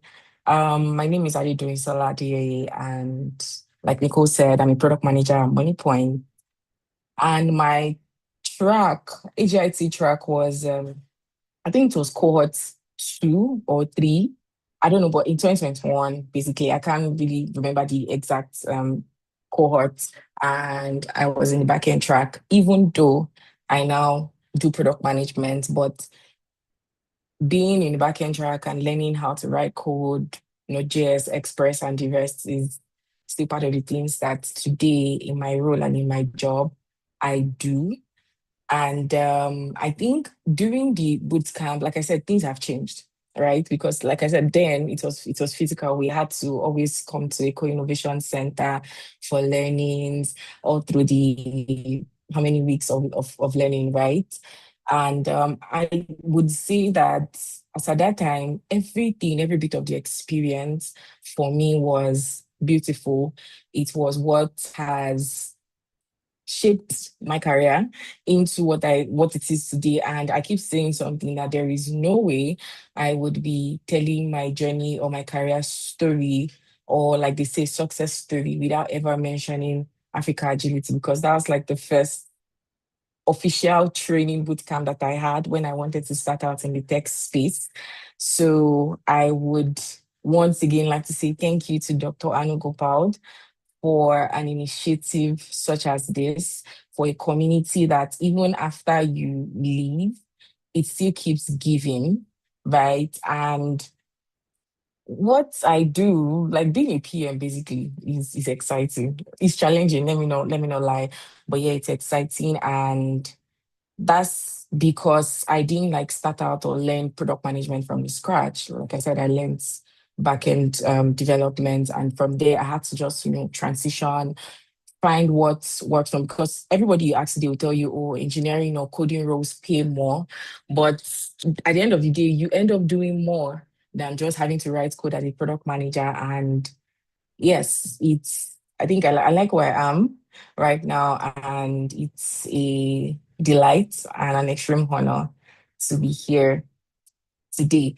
And before I leave your faces, right, I want to leave by saying that for every woman, every female that has actually, presented their project, presented their, what they worked on based on their learnings from this particular cohort, it doesn't end here, right? Your next role, your next dream job, it might not necessarily come in the next 2 months, 3 months, 6 months, but it just depends on how you keep building, how you keep learning, because everybody that wants to hire you today, they want to hire people that have value, and they want to hire people that they know that, oh, if I'm paying you just the amount to add or contribute to my company, you must be able to, be worth it, and you must be able to, offer value.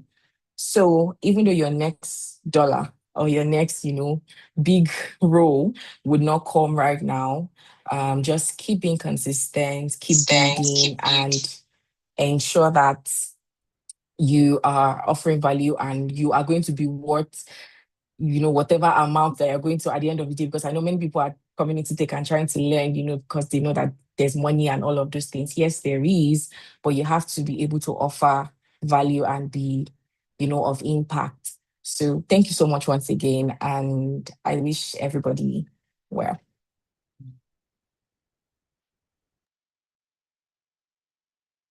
Thank you very much, Doreen. Thank you so much for that. Moving on, we have Jumoke here. She's also one of our alumni, and now she works as a thriving data scientist. Let's hear from her. Jumoke, you have the floor now.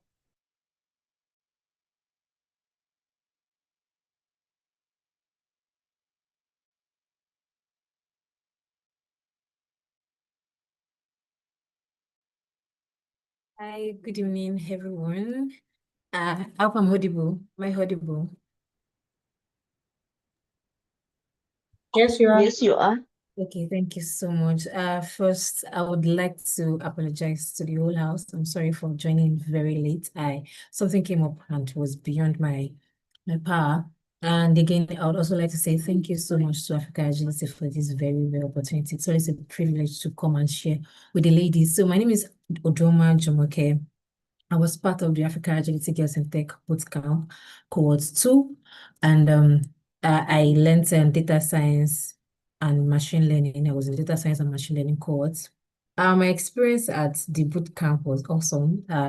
It was the bedrock of my career, was the foundation. I basically started from Africa Agility Girls and Tech boot camp. At first, it was somehow being introduced to Python for the very first time, but I was encouraged. One, I was then with fellow ladies. Two, my instructor was also a lady, so he encouraged me. So even though it was a bit difficult at first, but I mean, the fact that I had a goal in mind, and that kept me through the boot camp. After the boot camp, Nigeria challenges and all, but I had a goal. I knew what I wanted before I joined Africa Agility Girls in Tech boot camp, and I kept that picture, that focus in mind, and I was able to sail through till I landed my first job, and here I am. So currently, I work as a data scientist at International Breweries, we're a subsidiary of AB InBev. And again, Africa Agility has been like the foundation, the bedrock of my career. It's where I started from. And they're huge. Africa Agility is a huge part of my career, of my story and career in tech. So thank you so much for the ladies that are graduating. Congratulations. We are cheering you on, and we are looking forward, expecting your manifestation. So go get it. The journey might be a bit rough. Some people graduate, some people, get a job immediately. Some wait a few months, but what's going to matter is the dedication, the persistence, the picture you had in mind, why it started. Always remember why it started this journey, and then I think that should keep you going until you get there. So thank you so much again, Africa Agility. Thank you, Doyin. Quickly, Rachel, can you see Mr. Theophilo's request? Move into the breakout room, please. I did that already, Ma. Okay, thanks. Yes. Thank you very much, Jumoke and Doyin. I'm very grateful for your time and coming here to share your testimonial. It means so much to us. Moving on, would like to hear from some brilliant women that are from the current cohorts to tell us about their experience, how the training was for them, and the impact the training has made in their tech journey so far. So starting off, let's give it up for Victoria Okafor from our data analytics track. She has shown incredible growth and dedication throughout this entire program. Let's hear from her. Thank you. Good afternoon. Can you hear me?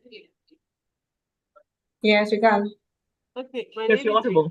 all right. My name is Victoria, and I enjoyed this analysis track. I think one day I was just going through Facebook, and then I saw someone just posted something, and then I said, let me just try. Out of curiosity, I joined. And then I asked myself a question that what would I want to do? I don't want to let me study data analysis because I just like the idea of how it sounded, data and analysis, since I was going into tech for the first time.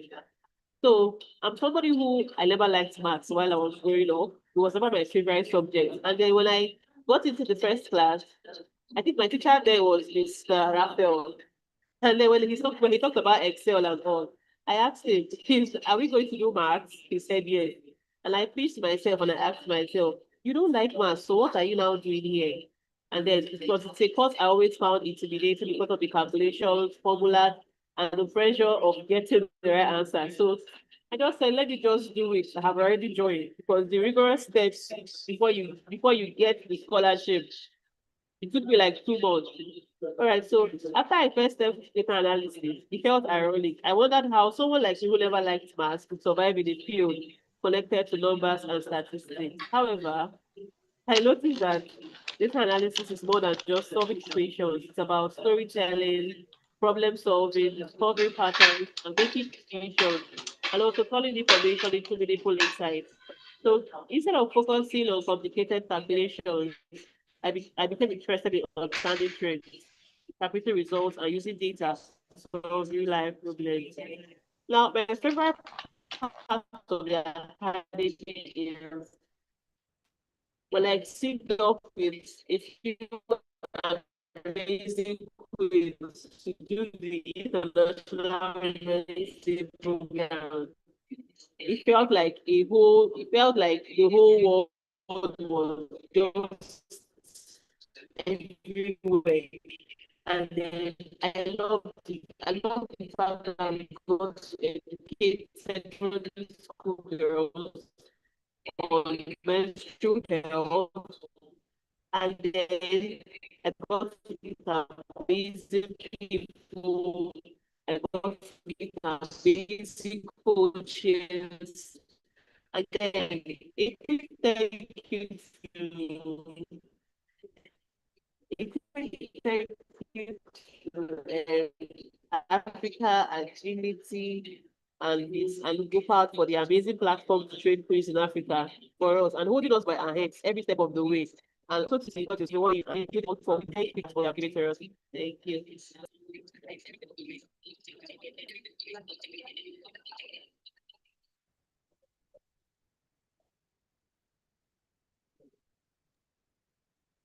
Okay, very much, sir. we are Thank you back, very Nicole. So, Oh, okay. We have yes. one more testimonial. Okay, let's go ahead. Go ahead. Just letting you know. Go ahead. All right then. Moving on to Ayola Jocelyn from our project management track. She has also been an exemplary leader during this cohort. Let's hear from you, Ayola. Thank you so much, Nicole.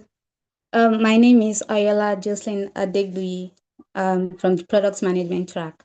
So before joining Africa Agility, I already knew I wanted to be in tech. So the challenge I had then was figuring out where I belonged. So over the years, I explored different paths. I learned mobile development using Sketchware. I started learning data analysis. I took courses, joined communities, and kept searching for my place in the industry, so to say. So I was interested in building, but I was still like standing outside looking in. Then last year, I found Africa Agility on LinkedIn. When I joined, I had a background in business education. I had a lot of curiosity and a willingness to learn.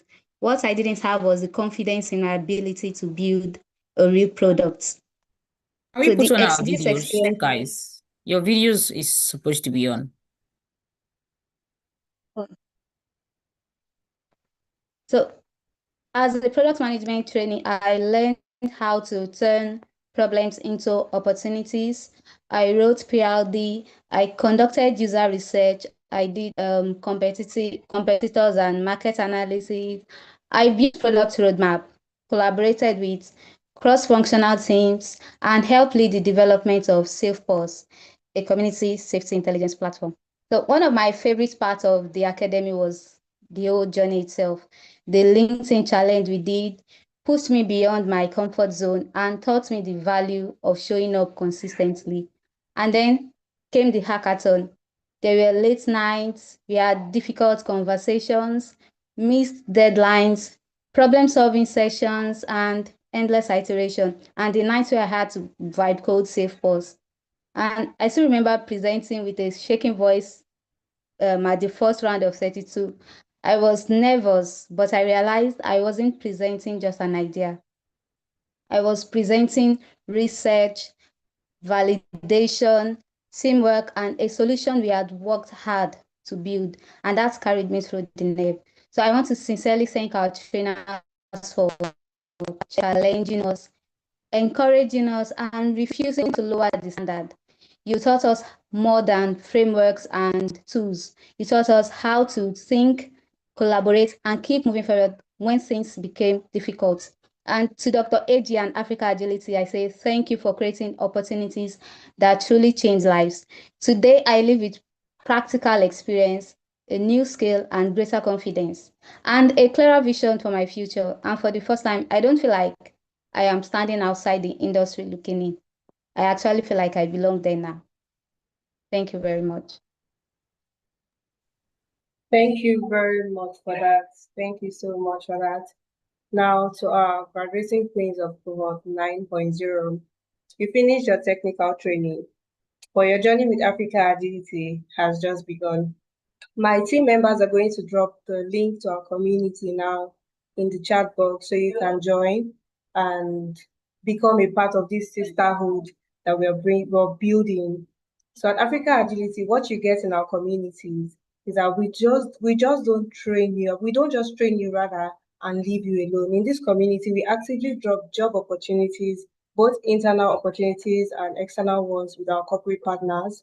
Then we are also, the core of our community is for sisterhood. We want you to have people to hold your hand. We want you to have people that support you along the way. If you feel stuck at any point in your career, you can come on the group and ask for tips. Your sisters will be there to hold your hands. So yes, my team, please do well to drop the community link in the chat now. So every single one of our graduates on this call can join the community and be a part of Africa Agility family.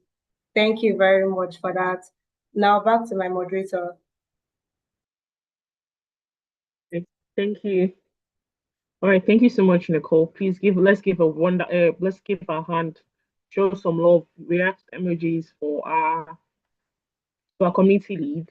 Yes, additionally as well to the alumni who actually came out to tell us what their success story was like, the journey, how their career, where they started, where they currently are, and for those who were able to talk about those for the current African Girls in Tech Academy participants who were able to talk about how they were able to see themselves grow, their skills they learned along the way. Please give them a round of applause as well. Please, let's show them some love. Yes, this is very, very lovely. I'm really loving this energy. All right. So, ladies and gentlemen, we're going to come down to announcement. We're coming down to the announcement of the hackathon winners. To announce for the hackathon we presented that we showed up earlier, the hackathon winners. So to take over this segment, I'm going to invite our project and partnership lead, Daniela Daniels, to take over. All right. Hello, ladies. Are we happy to be here? Are we excited? Nicole, can you help us get ready the song playlist for these champions? Everyone today is a champion. Amazing. Can we go to the next slide, Rachel? Let's announce drum rolls. Yes, that's what I want to see in the chat box. Drum roll, drum roll, drum roll, drum roll, drum roll, drum roll. So our judges are back, and Dr. Jasmine will be doing us the honors of announcing the results. Okay, so I'm going to be projecting the score sheet so everyone can see what was assigned to each team. Okay, so just give me a few to project my screen. So Dr. Jasmine, you have the floor. Amazing, very strong women, future leaders and innovative ladies. This has been an amazing journey. I'm inspired myself. I remember I was part of this group 15 odd years ago. Guess what? I'm a judge today. So that means you yourself would find yourself in this position. It's not about who won. It's not about who lost. It's exactly about what you were saying. The testimony is what you've learned. This muscle that you've gained today, it can never go back. Unlike the muscles on the body, it's the mind. Once you transform the mind, you transform your life. Already the screen. Can everybody see now? Or should I just? Ms. Daniels? Yeah, the screen is showing already, so you can go ahead, Ms. Jasmine.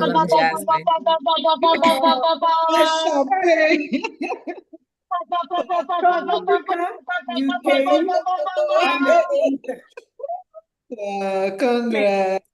Okay. It's not that congratulations, Sepals. Because you guys needed to invest more. Africa is our only currency we have. We needed to do more. And on 7th place, Crafty Zone, our crafts, our creativity, our arts, our authentic self. Take it out there. Take it out there. On the 6th, we have place AfricaConnect. You need to work hard on connecting Africa. You need to do more. You need to do more. The judges feel like you have to do more. Africa needs to connect to the world. You need to do more. On the 5th place, MeaLink, you have to do more. You are on the money, but you have not really refined your idea. It will get there. It's definitely something that you can take on, keep on refining, keep on interrogating it up until you come to the right a platform that you can take out there. 4th place, we have an amazing sign over AI. This is amazing. You can do more, but you're on 4th place. I wanted you to be on 1st place, but hey, it's a collective effort. You've done very well. And on the 3rd place, we have Echosort. Do more. Do more, do more, do more. And also on the 2nd place, we have Carebridge. Amazing concept. Let's interrogate all of these ideas. Let's put them together. Let's see how we can make this place a better place. And on 1st place, you still have to do more, Safe Pulse. You have to still do more, but for today, you are winners. And thank you so ever kindly for every effort, for every sweat. I heard that other people didn't even know how to present, and look at you now, you're presenting on the platform. Well done. Well done, guys. Amazing. Let's give a round of applause to ourselves. From Tor, Africa, to Craftonia. Come on, clap, AfricaConnect. Let me see the emojis coming. To MeaLink, to Sinoa AI, to Echosort, my Echosorters, Carebridge, and to the champion of Africa Girls and Tech Academy Cohort 9, Safe Pulse. Give it up for the champions. Congratulations to every one of you. Can I get a song? Stand up. Stand up. Oh, you're sitting down. Why are you sitting down? Can you spotlight? Can you spotlight Safe Pulse team? Safe Pulse, where are you guys on the call? Safe Pulse team. Yes, yes, yes, yes, yes, yes. Congratulations. So our valedictorian can give a speech now. We have a valedictorian on the call, and then we do the awards. Or do we do the award first, Dr. AJ?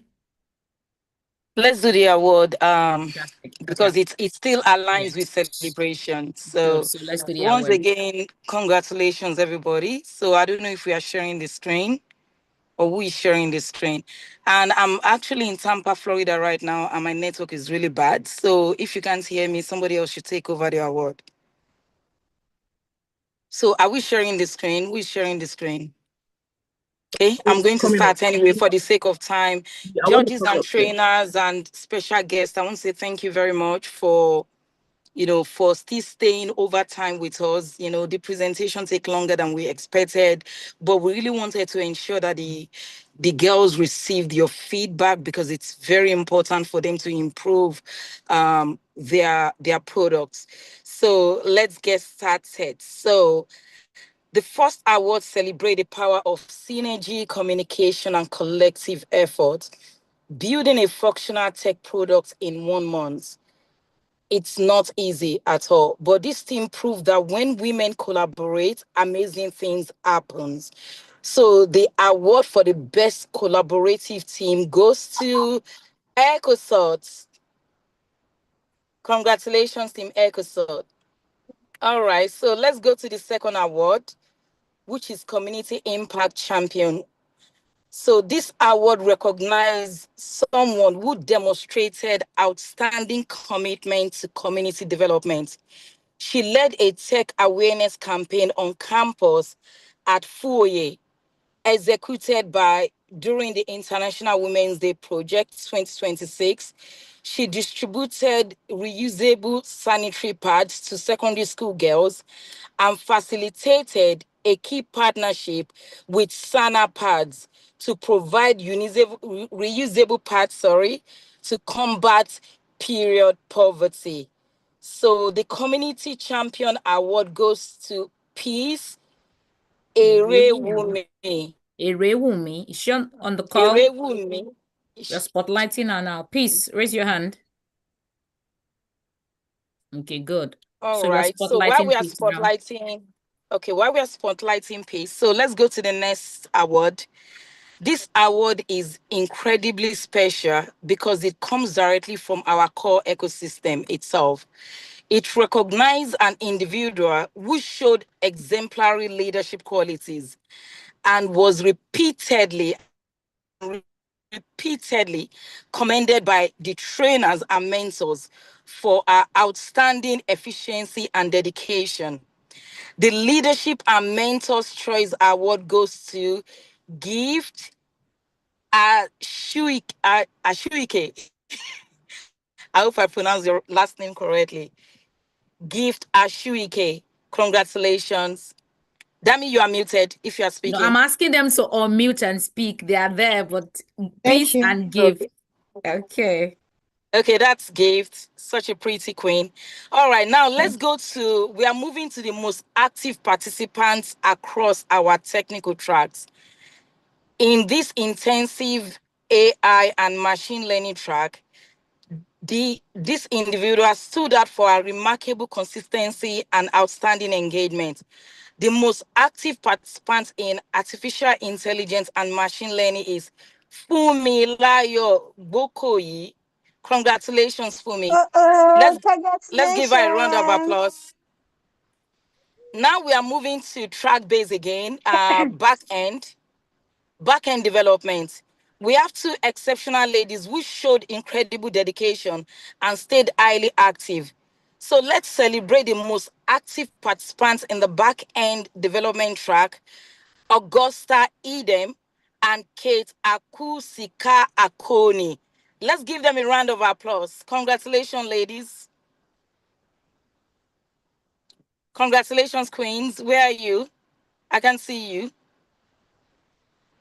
All right, now let's move to branding and marketing. Sorry, I'm moving so fast for the sake of time. We have three powerhouses of ideas who consistently brought outstanding proactively and commitment to every single project campaign. So let's give it up for Alimat Adekunle. Oh, I know Alima. She's my TikTok queen. Just one content, 2 million likes or 2 million views, 400,000, 500,000. She is the TikTok content queen, Alima Adekunle. Then we also have Chioma Okafor. Let's give her a round of applause. And Atuyi Esther. Atuyi, I think Atuyi, you are, is it T-Mobile or one of those technology brand ambassador in your college? Esther, I'm sure I'm right. One of those technology, phone platform. I know you are one of the ambassadors in your at your campus. Congratulations. Now we are moving to data analytics.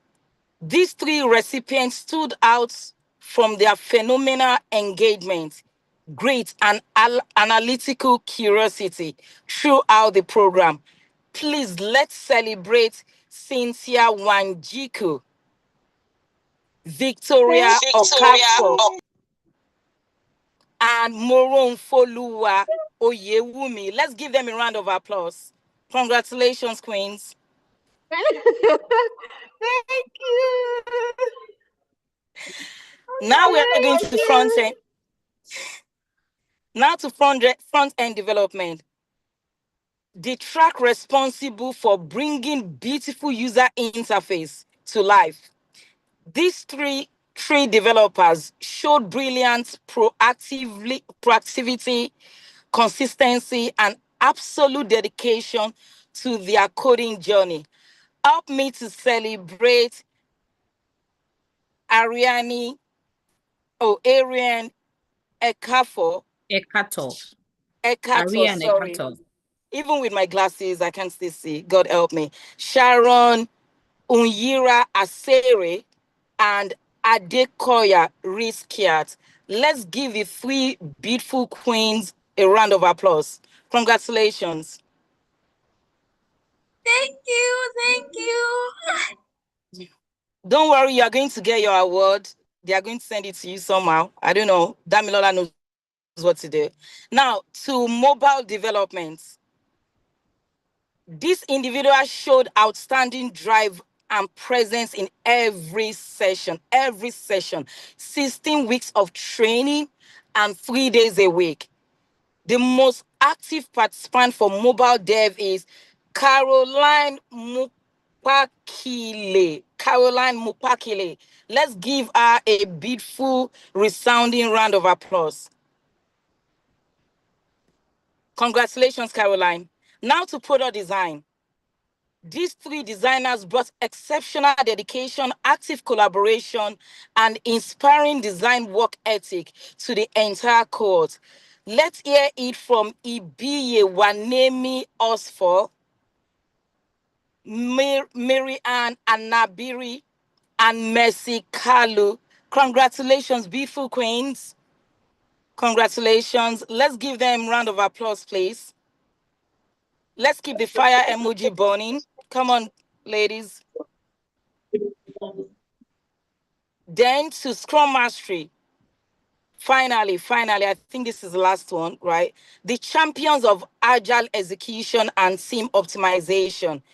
These 3 individuals stood out for their incredible proactivity, commitment, and true Scrum excellence from day one. Let's give a massive shout out to Favor Unwachuku, Petronella Chipuru, and Gift Unwosun. Congratulations, queens. So proud of you. Oh, and we have one more. Sorry, product management. I was about to call your attention to it that you missed PMC. Yeah, I just saw it now. Yeah. The track that coordinates the vision and execution of tech products. These 3 stars demonstrated phenomenal leadership, strategic insight, and consistent proactivity throughout the course. Please celebrate Sena Ozokoto, Olufunke Patient Ado, and Abina Yeboah. Congratulations, queens. Congratulations. So proud of you. And this comes to the end of the award. You'll be hearing from our team very soon on how you're going to get your recognition award. Thank you so much. All right. Thank you, Dr. AG. Let's celebrate Dr. AG. Just a minute. Okay. I think we can have our valedictorian speech and then you give your closing remark, Dr. AG, and we're done. So valedictorian, Christabel Umwachuku, has she given a speech? I don't know if I missed it. Christabel, you have the floor. She has not, right? So let's have her. Let's have Christabel. Hello, can you hear me? Crystal. Yes, you're audible. Okay, thank you. Good day, everyone. It's truly an honor to stand before you today as the valedictorian speaker for the Girls in Tech cohort 9.0. When I think about this moment, I can't help but smile because it all started with something very simple, a message I came across on a WhatsApp group. I saw an opportunity from Africa Agility and I decided to apply for it. At that time, I had no background in product design, no experience, no technical knowledge, just curiosity, hope, and the desire to learn something that could change my future. To be honest, I wasn't even sure I would be selected, but when I received the acceptance email, I was over the moon. I knew that this was more than just a learning opportunity for me. What I knew was that this is a chance for me to gain a valuable skill, connect with amazing people, and grow in a way I couldn't yet imagine. Because of that, I made a promise to myself and that I wasn't going to waste this opportunity. So what did I do? I showed up to classes, I completed assignments, I asked questions, and gave my best. If Africa Agility was willing to invest in us, provide access to this knowledge for free. And then also I wanted to make sure that I got the best out of it. And when I started this journey, I was a complete beginner. but today I can confidently approach problems, think through user needs, and design practical solutions. That transformation did not start overnight, and it certainly did not happen alone. To my tutors and mentors, thank you. Thank you for your patience, for your guidance, for your encouragement, and the intentional way you poured knowledge into us. You challenged us in a way we couldn't imagine. You made us think different. You pushed us beyond our comfort zones and reminded us that growth is possible when we stay committed. To my fellow cohort members, thank you for being part of this journey. Beyond the lessons, one of the greatest gifts of this program has been the community. We shared ideas, we learned from each other, we celebrated wins together, we supported each other through challenges. Every conversation, collaboration, and interaction made this experience richer.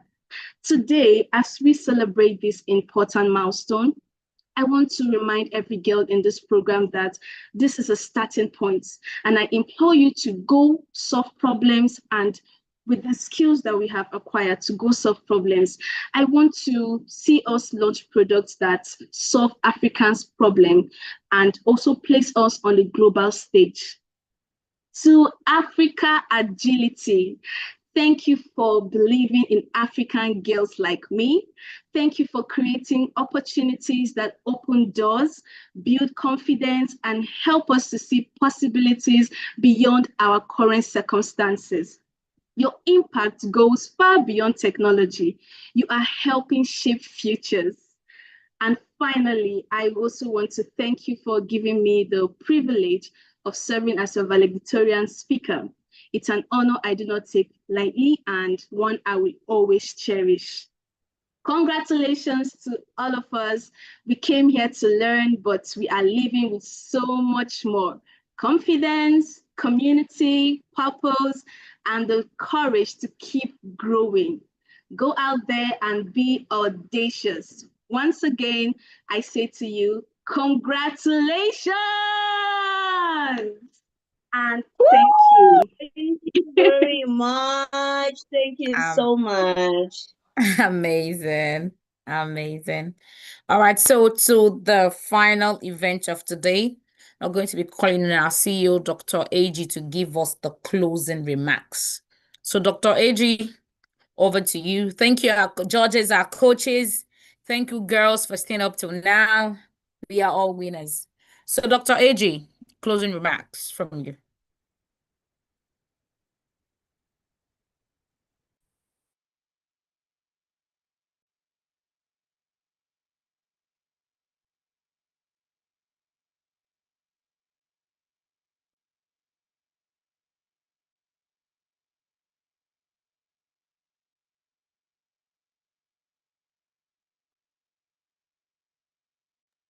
Dr. Eddie did mention that she was having a network issue.